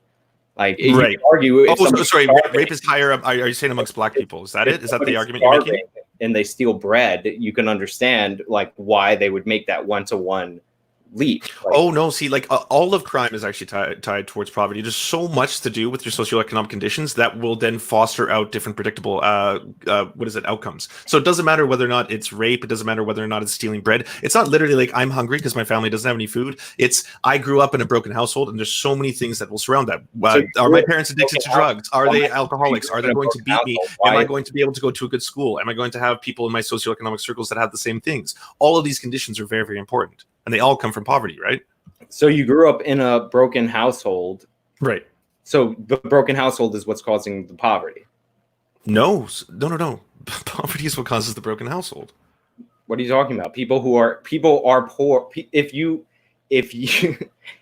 don't live in a married household, if you don't do those three things, like graduate high school, get married before you have children, and have a job, if you do those three things, 98% chance you will not live in poverty. If you don't do those things, results vary widely. Like people in single mother households are the biggest predictor of intergenerational poverty. Right. And so you're born into this family, you're born into a poor household. It doesn't matter down the road in terms of statistics, what's going to end up for your final stats, right? When you're born into that household, already you're starting out in a difficult situation. So the poverty will exacerbate exacerbate the statistics in which you will commit crime or not, because you're born into that household. Okay. All right. Well, then you agree. So that is the biggest predictor. Then that would be one of the reasons that should be the thing that we're targeting. Which means that people's parents need to make better decisions, and you should make better decisions because you can get out of poverty in the United States of America. You can, absolutely. Yeah, no question. But some people just start the race way ahead. It's not fair for them, right? That's kind of the problem. And when it comes to Black Americans, there's a reason, and I can explain it very simply, why they get stuck in these perpetual cycles. Because they're having kids out of wedlock. because it's No, their decision no. making. No, because for the first like 250 years of them being in the country, they were slaves. And part of that was that they were producing wealth for white people. And then right after that, once slavery was over, they were then segregated and put into different housing districts thanks to Jim Crow laws. Right after that happens, there's a whole bunch of overrepresentation in the prison system, which is then exacerbating these problems. Like that's why we say it's systemic. It's been happening over and over and over. Class grow faster pre the Civil Rights Act or post the Civil Rights Act at a faster. So say the first part one more time. Did the black middle class in the United States of America grow faster pre Civil Rights Act or post Civil Rights Act? I don't know off the top of my head. I'd be interested to learn. Under Jim Crow, all of these problems, all these racially discriminatory policies, the black middle class grew faster in the United States than post the Civil Rights Act because they had way higher rates of married households. Like with all those pressures of actually racist policies, literally the policies designed to keep them down, they were going faster because they had stronger families. Okay, I'll have to look that up. Off the top of my head, I would say I don't think that's true. But if that is true, at a faster rate, sure, I'll look that up. That doesn't disprove anything of what I just told you. Like that you're talking. The United States more racist now than than when we had literal Jim Crow laws. I would say right now we are at probably the lowest levels of racism compared to that area.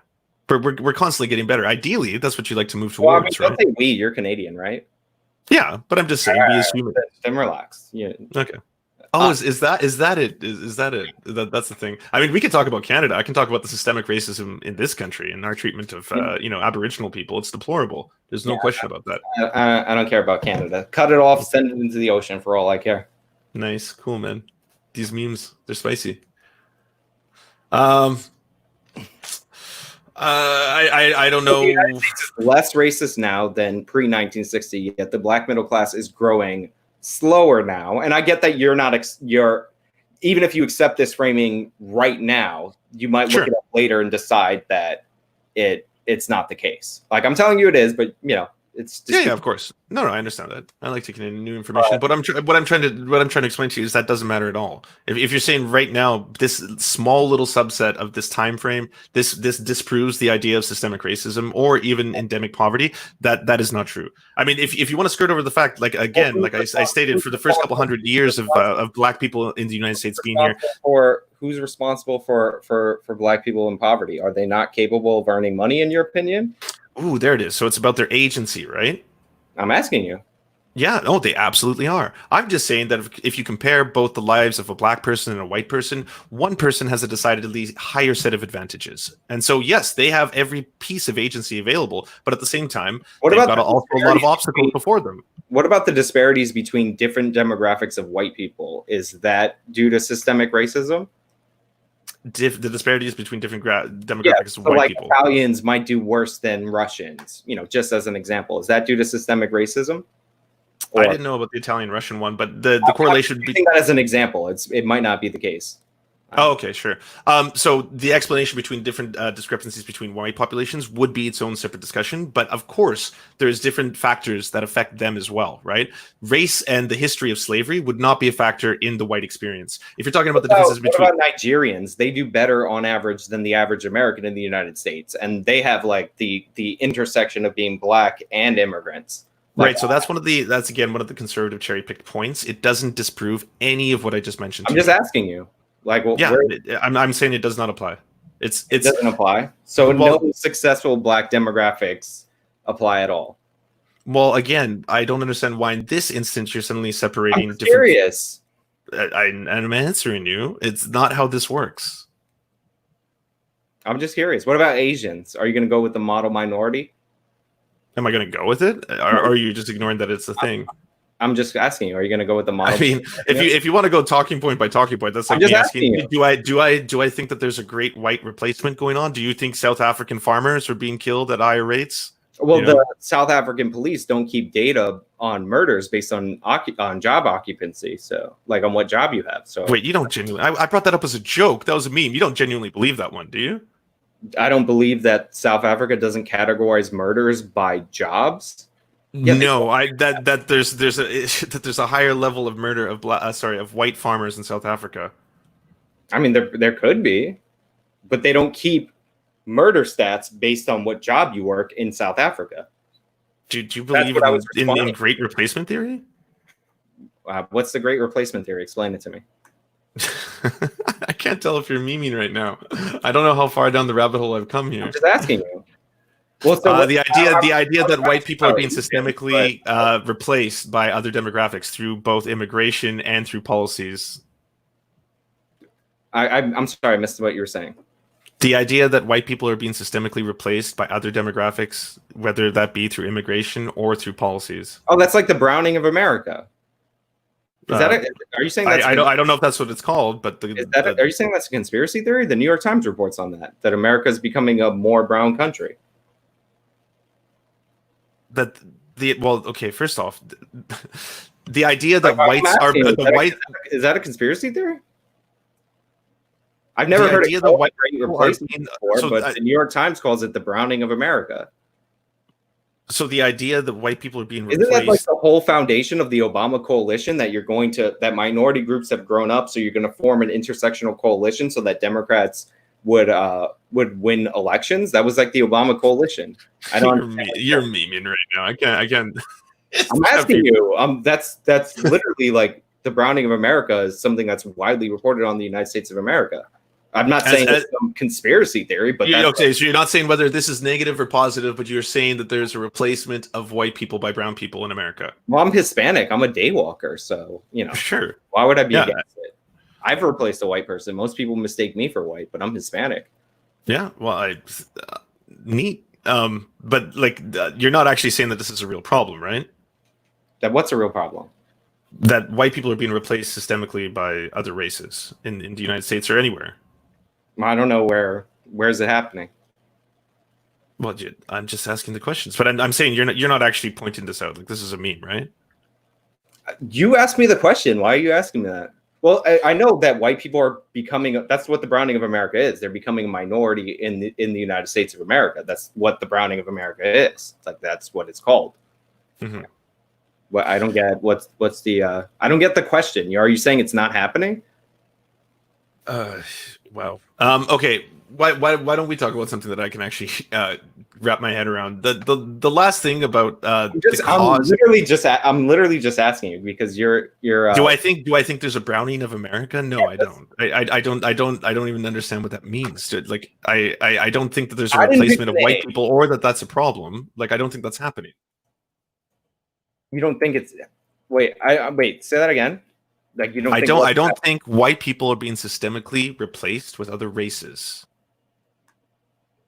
I don't think there's any kind of malice or idea behind that. I think they have lower birth rates in certain demographics. I don't think that there's an increase in immigration that's causing that. It's like your favorite word. I don't use that word. Which one? I'm just saying it is. Look, I'll pull up this thing. NPR, like not some weird site. Like how the browning of America is upending both political parties. Like that's just what it's called. It's not a conspiracy theory. Like, so the idea that the demographics of the United States are changing, yes, absolutely, no, that's true. What I'm saying, the Great Replacement is that it's a racist concept that white people are being replaced, as if there's some kind of thing going on, like something, Oh, you're saying like a grand plan to replace. Yes. Okay. Yeah, I think that there are immigration policies and people are used to come from Europe, and now they're coming from like not white countries. A lot of people come from Mexico illegally, and then they like have kids, and that does change the demographics of the United States of America. I thought that's what we were talking about. But if you're saying it's like a conspiracy theory, then I'm not like there's nobody. I don't think there's anybody master planning this. Like and it's also it's not a negative thing. It's just how it's working out. I don't care. I want all the Hong Kongers here. The Hong what? Sorry. I want all the Hong Kongers here. Oh, okay. I understand. All of them. They want, like, I see a population in a foreign country that speaks English, has insanely high rates of entrepreneurship, and not all of them speak English, I know. And they're literally singing our national anthem against an authoritarian communist state. Like, bring them on. Yeah, that might be the only thing that we agree with. Not that I want to bring them here, but I do support a free and independent. Well, I mean, you can't have them. You're Canadian. I want them. Yeah, I know. I can't wait. Hey, last thing about predicting crime besides being poverty. In terms of the socioeconomic conditions that have kind of disparaged the black population, um, it's a pretty multifaceted issue, and it's one of the last things that I did a lot of research on and found out. I know you've said it a couple times, but do you accept the idea that the lead theory that's basically been accounting for a large reason why crime rates have lowered and plummeted? So the banning of you're talking about the banning of leaded gasoline, correct? Yes, absolutely. Okay, so there's no real hard explanation for the drop of crime in the 90s, and I believe that leaded gasoline was banned earlier, which might still be one of the big causes. So I accept that that is a possibility, although it's a correlation and there's no real like 100% cause. Like the drop in crime also coincides with the 90s crime bill where 100,000 new police officers were hired and all this money was put into deterrence theory. So I think there are multiple factors, but there's no single policy to indicate, what is driving the drop in crime. That's why in Freakonomics they posit the theory that Abortions, legal was a driving factor in there because there's no strict thing. Mm-hmm. Yeah, well, that one has been kind of disproved, but the lead theory is one of the more credible ones that's consistent with this, as well as the fact that this.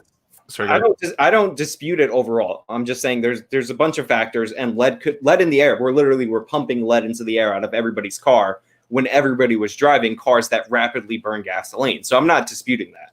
Like I'm just saying I'm making the important point that it's probably the case, but we don't know 100%.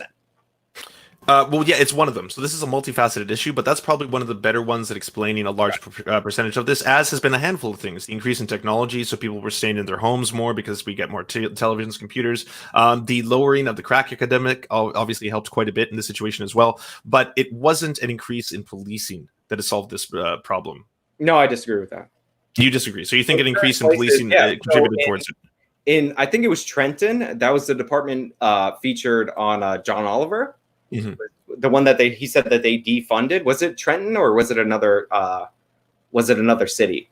The reason that they didn't defund the police and they actually tore down the police and reconstituted it is because they could only get like 12 or so officers out a night because of union rules. So they created like a metro version of the police that was taken away from the city. And they ended up putting more officers on the street, and you saw a consistent reduction in crime years after. You actually also saw a drop in corruption and a drop in violent instances, per interaction, because obviously there were more cops on the street against civilians. But yes, of course, increased police presence can deter crime.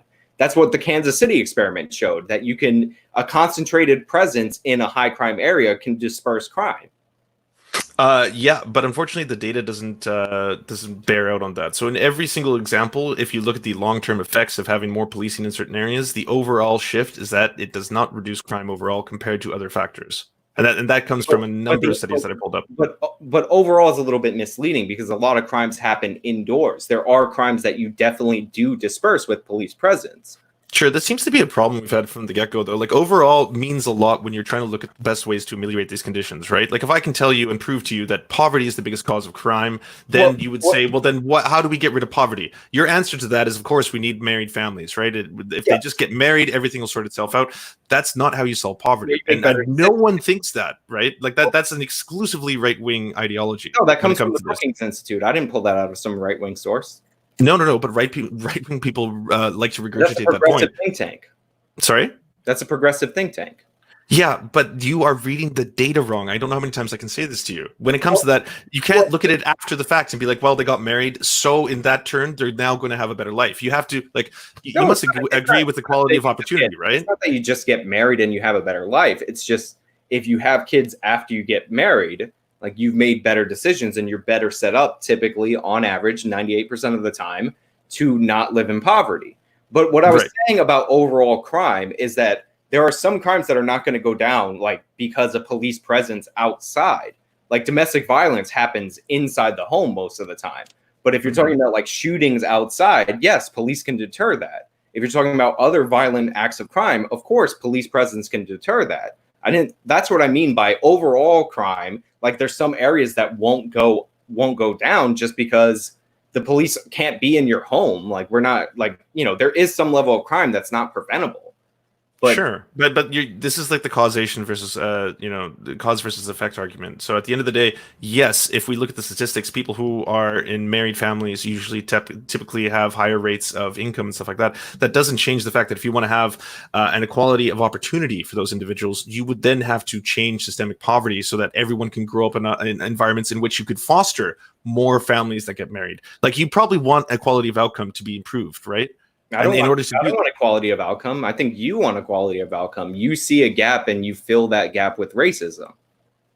Ooh, that was a big leap and a strange one too. I'm talking about the fact that you probably want to reduce crime, right? If you want to reduce crime, you probably want to get. I would love for Chicago's level of crime to be where New York is, just for the people of Chicago, because driving crime down will lead to future economic opportunities. Nobody wants to invest in communities where people can get shot, where if you're trying to run your business, there's a way higher chance that you'll get killed. Like, of course, there'd be lower crime. Like, crime is one of the biggest drivers of socioeconomic decline. Sure, and the biggest driver of crime is poverty. No, I think crime drives poverty. Like, who wants to invest in an area? Think about it logically. Who wants to invest in an area? An actual justice warrior, logic drives you. Like, this doesn't make. Well, look at Brooklyn. Brooklyn was one of the most high. I mean, they still have a high amount of murder because they're the most populated borough. But there are areas in Brooklyn that 10, 15 years ago, you wouldn't want to live in there. But the NYPD put in the work to drive down the crime there, and people started moving in. And now people say it's racist because it's gentrification. But to go to your lead point, are you going to put forward the idea that lead is a driver of crime today? Because I've heard that argument before. No. I mean, that's one of the great things is that we've lowered that. Like lead in the walls, lead paint. It was. We've fixed that. I'm not talking about leaded gasoline. There are still people that live in leaded paint walls. That's what I was asking about because I've heard that. Oh, okay. I don't know about that. I'd have to look that up before. It's a bigger problem on the East Coast. That's why I was asking you. But crime drives poor socioeconomics for sure. Like people don't want to live in areas with high crime rates. And so if you wanted to lower the crime rates in those areas, because you do, right? You would increase police presence, or you would, like the NYPD used a system called broken windows policing. Unfortunately, it's not a replicatable process across the country because it's designed specifically to New York City. But yeah, I would want specific interventions, and I've made videos where I laid out specific interventions that I want for Chicago, that I want for St. Louis, based on their areas and based on experiments that were promising before. But change in political leadership leads into a change of crime policy. So yeah, I would definitely want more policing to ratchet down that crime. Well, I think we've come full circle. How about this? Do you think policing has zero impact on crime? I think the amount the stats that I pulled up on policing shows that they are very ineffective at actually solving crimes, unfortunately. So when it comes to things like rapes, for example, it's at about 7%. When it comes to violent murders, it's 27%. So wait, are you comparing the rape to rapes reported or rapes total? Because that's a rape cases solved. So from the moment a woman comes in, or a man in that example, but in the moment from someone comes in, they've stated that they were raped, they've taken the exam, the rape kit, and then it's gone from that all the way through to a charge and a conviction, or even a charge in general. It's about 7%. Yeah, but that doesn't take into account that takes into account underreported claims. I've seen these numbers from the National Crime Victimization Survey. Like, obviously, if 80% of rapes are not reported, or whatever the number is. No. So the stats I'm talking about is when it is reported. So if it's reported to a police, this is overall, by the way, this is again a national statistic, but it would be about 7% of those. Doesn't mean that the case is solved, or not. You know that, right? Yeah, of course. But I'm saying, in terms of it being effectively gone from someone has said that I was raped to the point where that person is either charged and or convicted, it's 7%. Charged and convicted is a huge thing. Like how can you say Either charged and or convicted is 7%? Because so when it comes to this particular issue, right? So say you come in, you say I was raped or whatever that was, and then you get a rape kit and all that. If it goes from there to someone being charged, that's one thing. If it goes from someone being charged to someone being convicted, that's also added to that same statistic, which in either case is like unbearably low. I mean, it's not 7%. I've seen these numbers in the National Crime Victimization Survey. This is not accurate. Where are you pulling that from?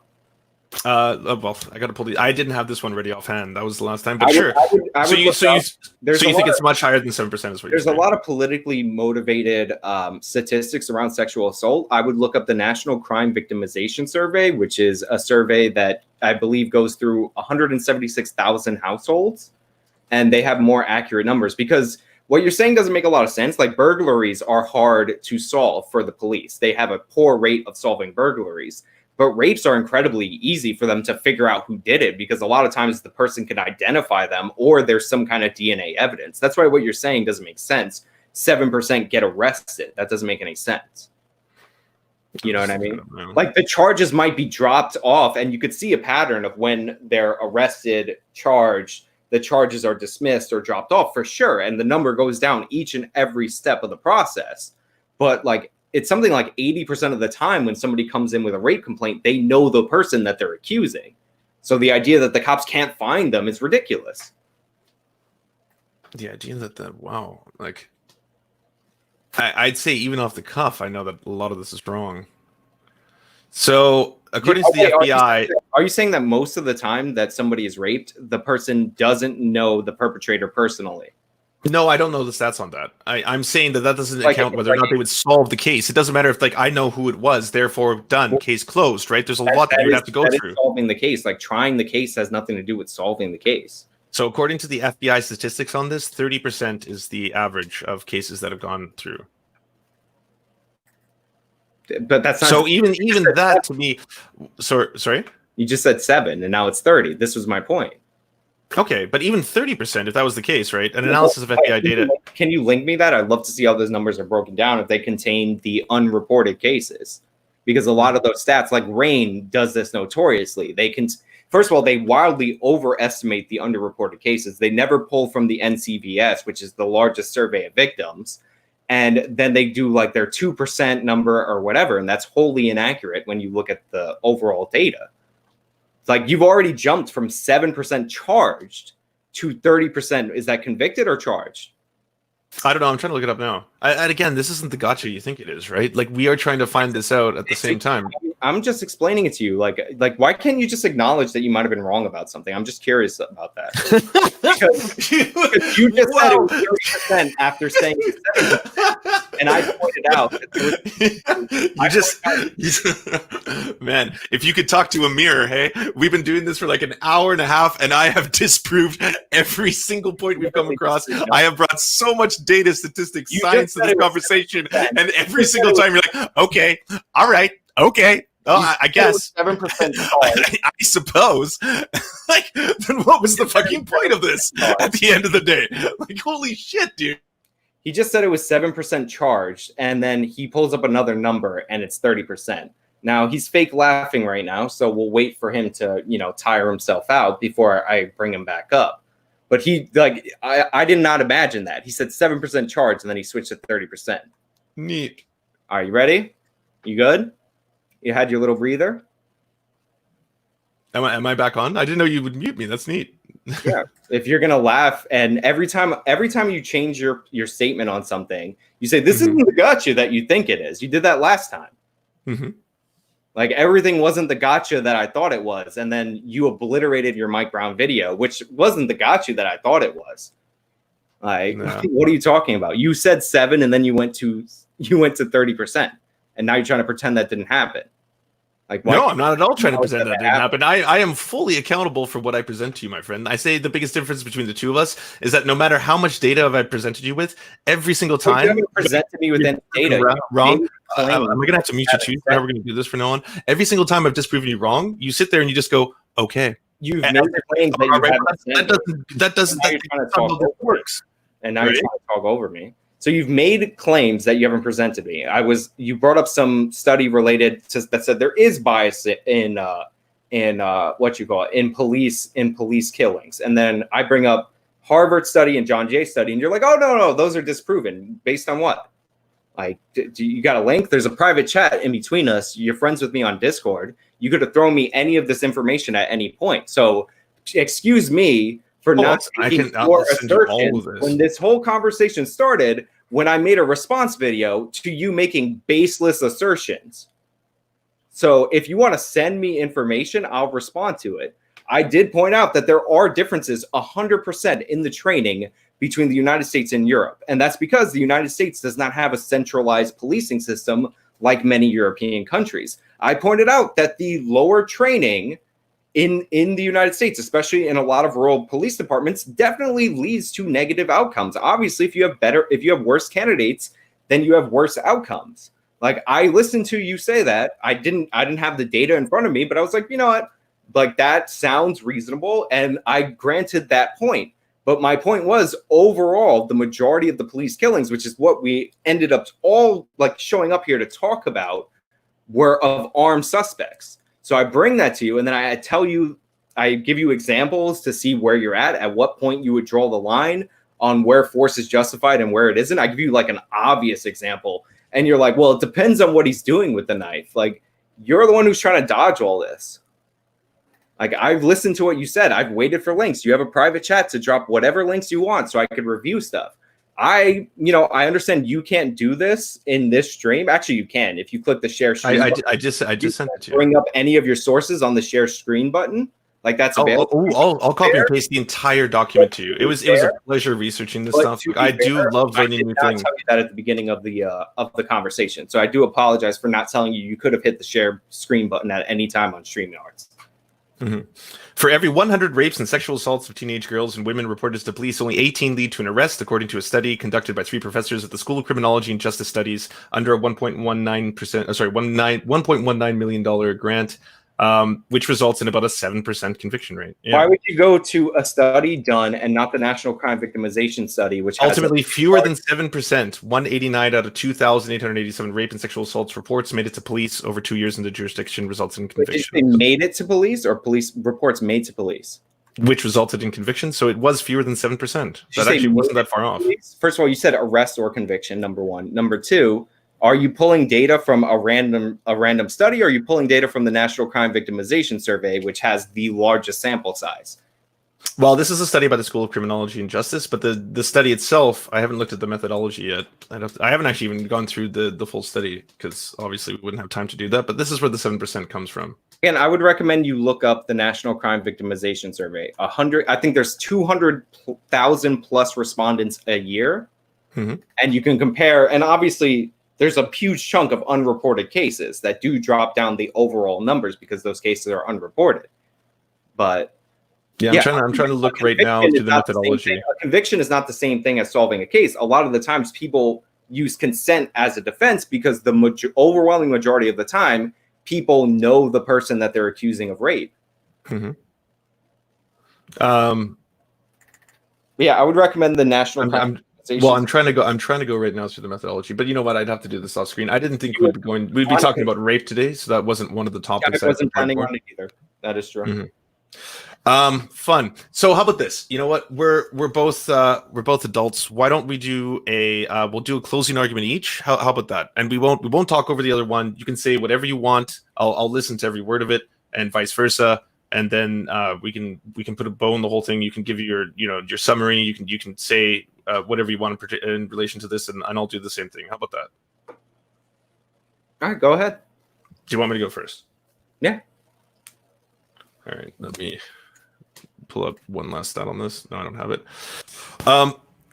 I'll be totally frank. I don't understand how you as a person have such a combination of being condescending and sounding as if you were confident on these issues when you come across as just a human cherub.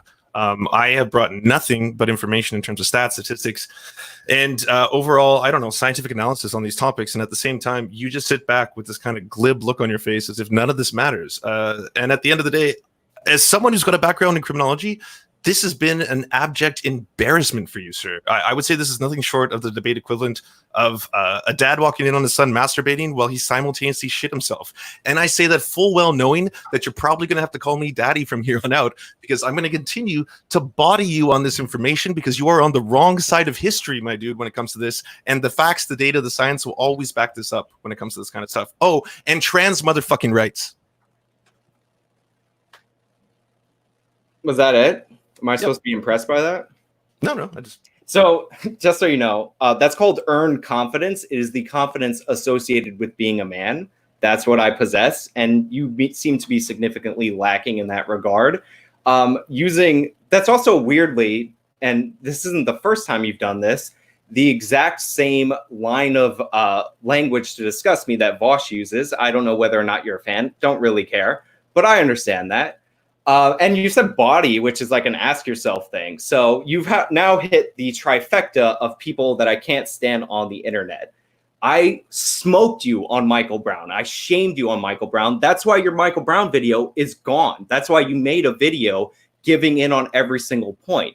That's why you showed up here hat in hand for an opportunity to expose yourself to a bigger audience. So I hope you got this. I hope you got the notoriety that you were looking for. Next time, maybe send me some of the data that you're trying to wow me with, impress me with, or maybe get comfortable talking about the issue of Black crime instead of stumbling and fumbling, because this whole issue makes you uncomfortable. So thank you for coming on. I really appreciate it, but get the fuck out. All right. So that's it. Yeah, exactly like Vosh 2.0. He's like, he's like, oh, I'm going to have a closing statement. He's like, I think it would be admirable if you don't interrupt me. I don't interrupt you. And then he saves all of his insults for that. And then he threw out trans rights at the end of that. How in the world was that germane to anything we talked about today? Like, Jesus Christ. And for him to try to flex, and for him to try to say that he bodied me, that he's trying to recover, when he's trying to recover from a video that I obliterated off of the internet, it was so bad, is absolutely amazing. And by the way, like, I did let him talk. I let him get his opinions out there.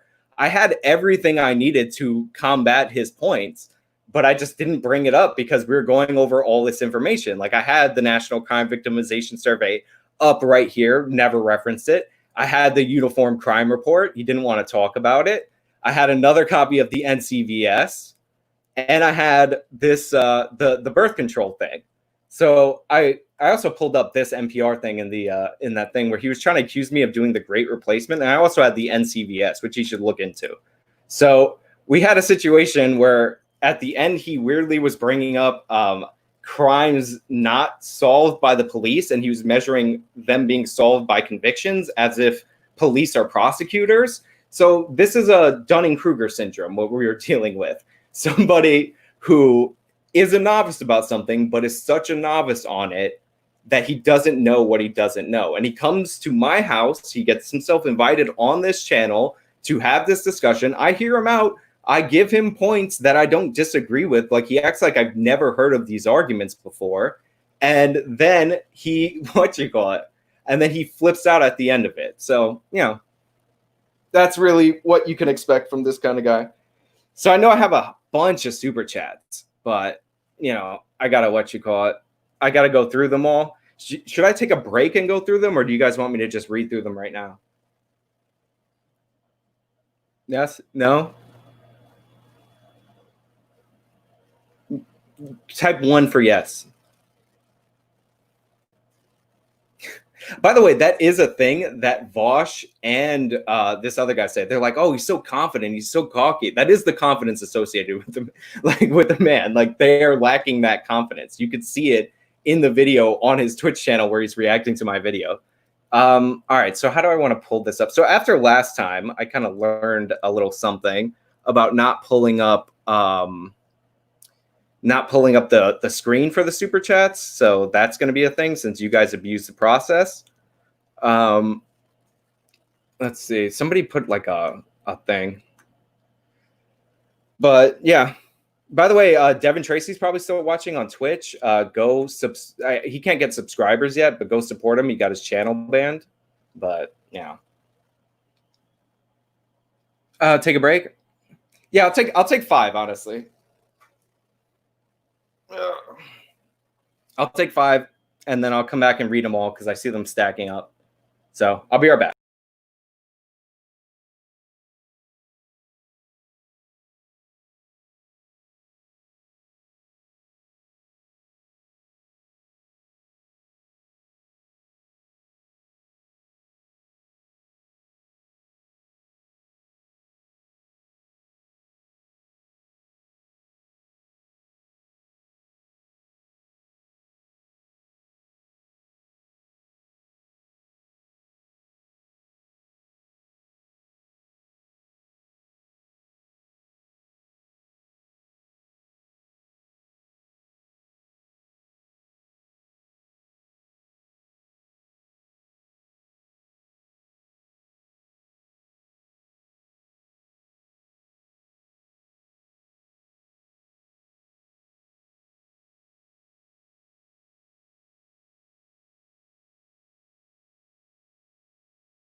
All right, I'm back. Got some water, went to the baño. Let me pull up the super chats and the StreamYards. By the way, I have the Streamlabs. I have a Streamlabs link in the description. YouTube doesn't take that much stuff. Let's see. I think it's this tab. Thank you guys for the super chats, by the way. I do appreciate that. Like I saw them going by as I was doing this. You know what's really funny is I was expecting more insults throughout the course of the entire debate, because when I went on his stream, he was like going full insult and all that. But like he saved them all up for the end, which I guess he thought I would kick him out if he did that, which I wasn't going to kick him out. I mean, I didn't leave when he was trying to insult me the other time. So, all right, I'll read these off. I can't share the screen because you guys have lost that privilege based on last time, but you know, that's I'll make sure I thank everybody. Ventricagus, I can't pronounce that name. Literally everything is encompassed under the umbrella of socioeconomics. Criminals are primarily affected by socioeconomics of their own personal decisions, just like everyone else on Earth. Okay. I wonder what's going to happen at Chaz 2.0, whether or not it's going to go like Seattle or it's going to be squashed quickly. I feel like they might, be incentivized to get rid of those. Thank you, Sly MN Abel, for the $10. Brendan Lucas with it says GDP or GBP. I think that's the British pound. I have no idea. He's going to use redlining. He did use redlining, but he did not use red paint. I was waiting for the red paint argument because that's something that Vosh brought up. And lead paint is actually a bigger problem in the Northeast.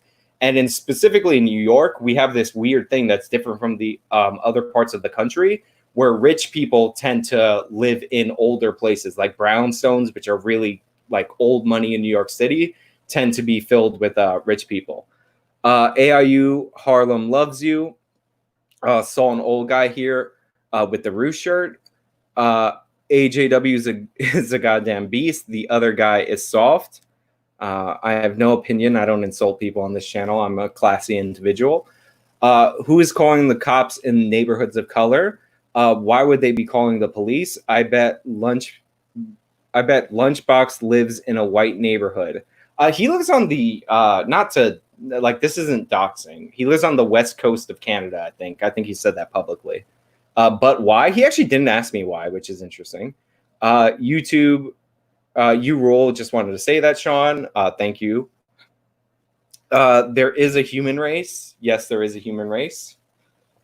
I forgot about that weird part where he was like, race is like, it's not a fully defined category. It's like, yeah, but we're having a conversation about this. That was like an absurd part of the debate. Did he almost say right wingers invented race? I actually didn't catch that if he did that. Are all bread tubers stupid? I don't know. I don't know if he's a bread tuber. Take a shot every time Lunchbox makes an excuse for, crime.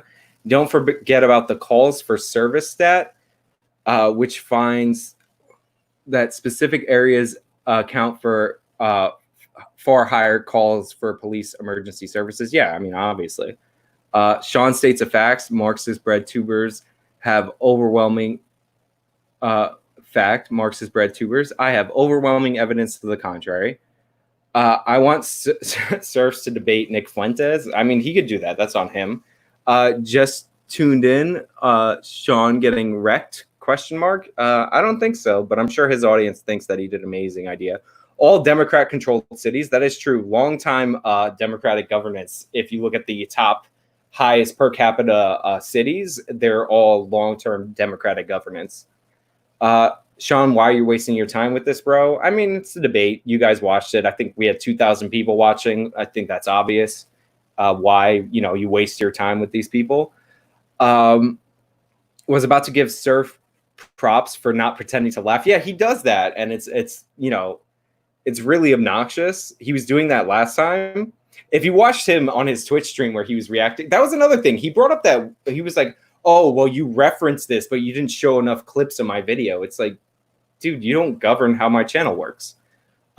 Serf chalks just to talk, no valid points. America isn't racist, a fellow Black American. Thank you, Stephen Logan, for $20. Bobby Sweeney for $5. He searches for bias to confirm his bias because that's science. Polar Bear for $5. This would have been fun to watch if people like him and Vosh actually listened to whoever they were debating with. David May. My arguments are not up for dispute is a fantastic debate tactic. I know. How is it racism when the highest crime police areas have the most racially diverse task force? Cop equals white racism, even if you're a Black cop. That is true. We all know this. If they put the race of the cop in there, it's 100% time it's a white cop. If they don't put the race of the cop in there, it's not, but they just put cop. So because all of a sudden the color of the cop doesn't matter. Sean just admitted already you're white. I mean, I never denied it. I'm just saying I'm half Hispanic, and that's from Dr. Sweers for $50. I take it back. This guy sounds like he's actually listening to you, Polar Bear. Aggregate data is important. It also depends on the situation.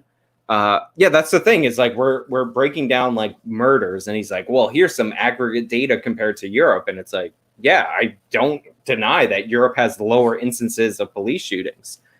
This study shows why comparing to population is a bad methodology. Yeah, that's another trick that he tries to swing in there, where he compares the overall rates of he did that in the call, where he compares the overall rates of like police killings to population, which is something that I contested then and I will contest now until the day I die. I thought you had a good point until you searched Google. Until I searched Google and found an article that supports my viewpoint. I'll use that result to refute the FBI and CDC statistics. That was the thing, is that I was pulling from like a national database, and he was like, well, this survey did this. So Not Here says, yo, Sean is playing Uno with a pigeon. I'm not going to say the insult. That was another thing. He got mad at me for a Devin Tracy title of him. And he was like, autist is not an insult. And it's like, I never said it was. I was just saying that this is a video that went over his non-response to my Brown video and all the conversation that we had. And he's like, oh, those people are amazing and all that. It's really weird. Gotta drop out. I'll make a comment once the video's up for playback with the study, so you don't have to worry about hunting for it in the chat. Thank you, James McDonald. Andrew Leal. This is embarrassing for Surf. I mean, it's good for him no matter what. Like, he gets to come on a bigger channel. That's the whole reason why he wanted to come on. Is he reading? Oh, he's reading. Ha ha ha ha ha. Yeah, that's the other thing, is I wish he would have came on with the webcam, like showing his face. He said that he couldn't do that while he was streaming on his thing, which is not true. Vosh simulcast the stream, and he actually even brought my face onto his channel. So,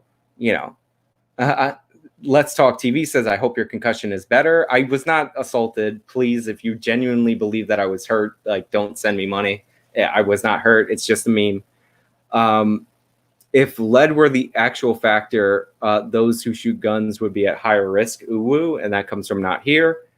Yeah, there is like lead dust and all that, but it's really lead that you metabolize in your youth that damages your brain going forward.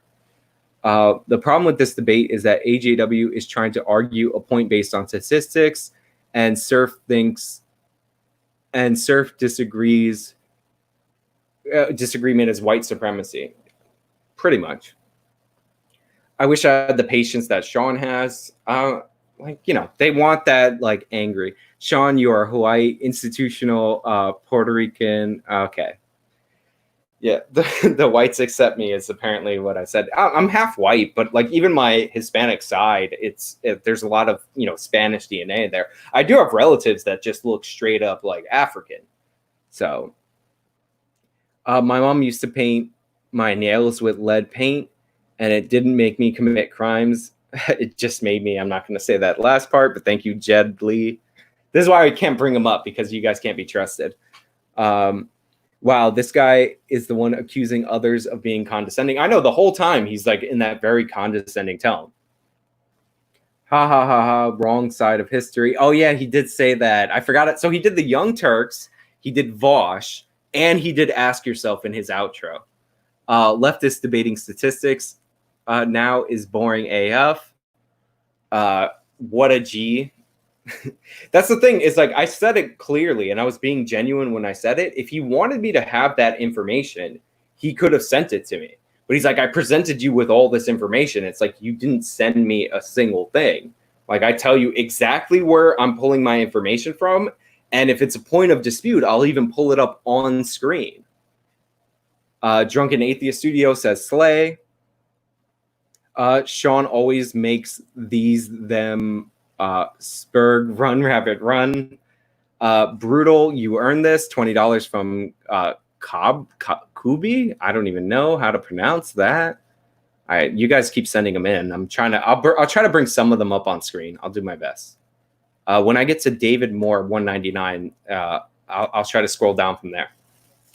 Robert Leslie, you should go after the guy Xanderthat next. Serfs, the Serfs is the avatar of Dunning-Kruger.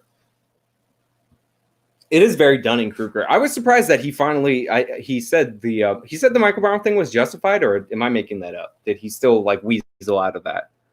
Love the videos and how Serf ignores every single set you picked, by the way. He made a video about Crowder calling a racist guy out for saying white. That's from Demon King. And I love how he has all these stats and studies.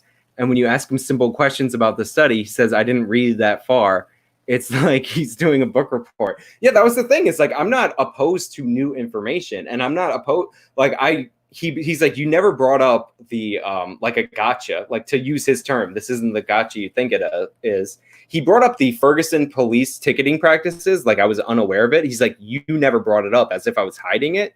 And it's like, dude, like, I'm aware of that, but that's not germane to the Michael Brown situation. All right, Surf is the avatar of Dunning-Kruger. Where are we at? Here we go. So Stephen Patridge, he may need antidepressants after today. You expose flawed logic on a visceral level. That's not the gotcha you think it is. Trans rights, my dude. Uwu, show me your knockers from Not Here.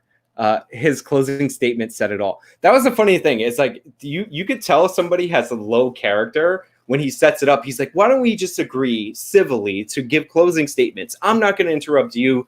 You're not going to interrupt me. Right. And then he goes for all his insults. So I'm going to start reading them on stream here, and then I'll pull up the StreamYards ones. So David Moore, 199. Thank you. You guys were actually good behavior in the chat, by the way. So in the super chats, I guess Vosh brings out the bad behavior. He was trying his hardest to make it a racial argument. I felt bad for him until the end. Yeah, that was the thing. It's like, he said he listened back to the previous debate, and he brought up New York and Chicago, and he was like, oh, it's actually socioeconomics or whatever. And I'm like, but the point of that example for me bringing it up was that it's not race driven. And again, he didn't want to get into broken windows policing and the tactics of the NYPD. That's fine. The Surf dude was arguing in bad faith the entire time, and that closing statement proved it. Trans rights, like, as if I'm like anti-trans too. It's so weird. Like, where these people's brains go is interesting and stunning. The closing remark: his next 4 generations won't have confidence. Canadian rights. Did you like it when he said we? And I was like, dude, you're Canadian. You're not part of the we. You have the patience of a god. Thank you. I appreciate that. I'm just generally like a calm person. I watched and enjoyed the debate, but I have a couple of unrelated questions. Where do you see yourself in 5 years? And what are Trump's chances of winning the election at this point in time? Well, at this point in time, everybody can read polls. Trump is significantly down in the polls. It all depends what happens in November. It all depends what happens after the Republican convention, because I believe they go after, and you get a bump typically after the convention.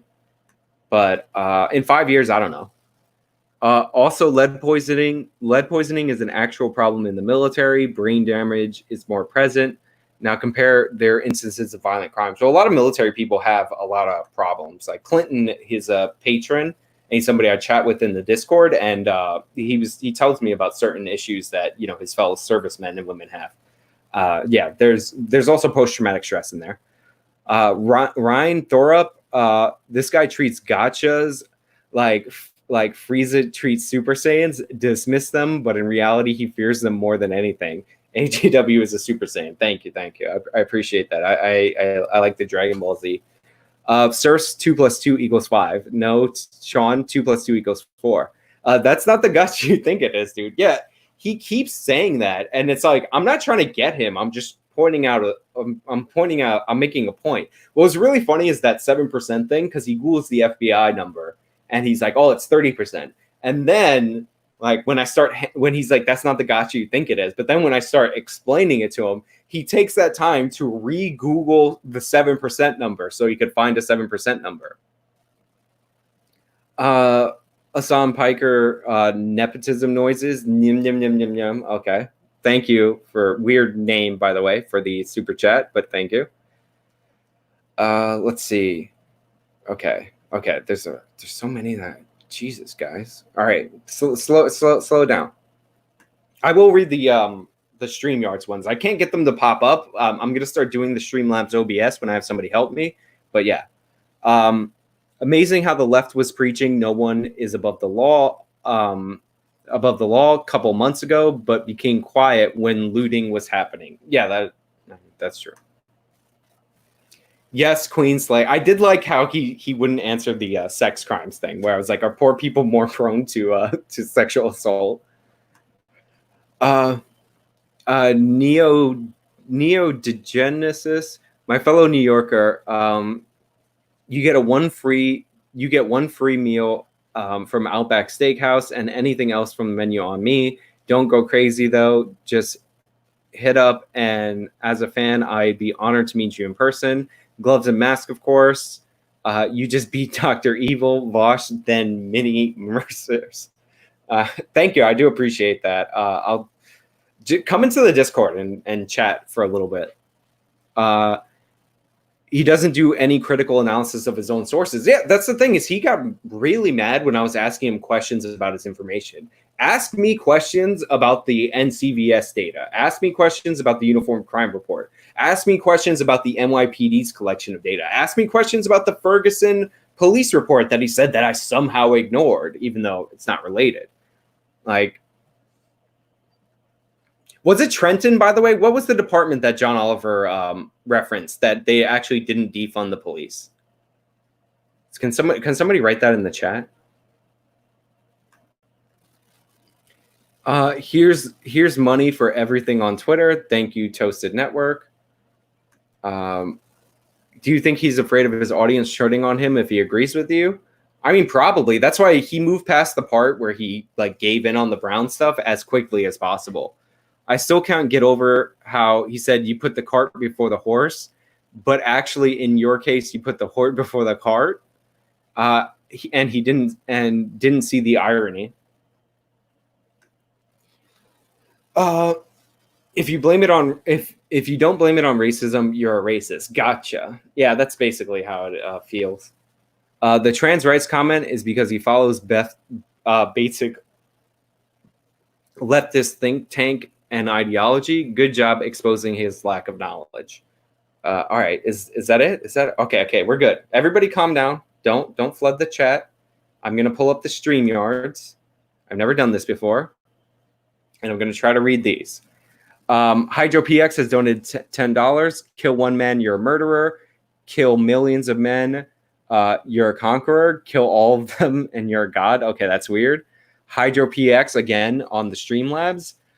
Never argue with an idiot. They will drag you down to their level and beat you with experience.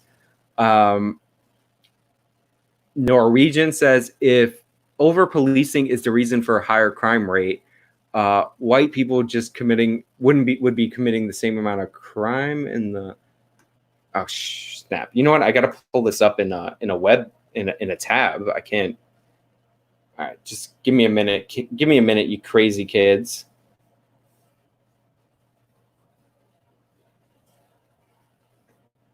Yeah, I got to pull this up in a tab because it's not. I've never done the Streamlabs thing before, so pardon me for being old and cranky and not smelling too good, honestly, in my old and cranky age. Let's see. Okay. I got way more. Okay, so if over policing, okay, so this is for Norwegian. If over policing is the reason for higher crime rate, white people committing the same amount of violent crime and just keeping it on the DL, basically. No. Your patience is admirable from Forever 39, again through the Streamlabs link, which is the top link in the description. And awesome job as usual, Sean. This is from the 21st reaction. You guys have weird names. It's time to embrace tradition and find yourself a trad waifu. A daily reminder that democracy and equality is a lie. All right, so let me just check all these off. All right, I think that's good. Am I good? Is that it? Let me scroll. Oh my God, you guys. Oh, okay. So I think I got them. There might be two more. Went to saw you won on his. Oh, I went to say you won in his chat and he banned me. That's not surprising. Come to Nuance's Discord already from Alan. Dude, you didn't have to chat me that. That super chat kept me here longer. All right. I really appreciate everybody coming on and watching. My other links, second channel, Discord, Streamlabs, all that nonsense is in the description box of this video. I really appreciate your support. Up to 2,000 people watching at peak, actually like 2,200 and 1,000 still hanging around now, even though it's just me like talking and reading the chats. You know, I said you lost to AJW and I got banned. Yeah, guys, don't get yourself banned for me. Just leave the guy alone, honestly. Like he has to, like, like me bringing up the fact that he deleted his video and he should hang his head in shame because he deleted his video after my response was a little bit of a low blow. I say leave him alone. Let him. Don't give him the attention that he wants. But yeah, really appreciate it. All the links in the description. You guys are amazing. It was fun. Till next time.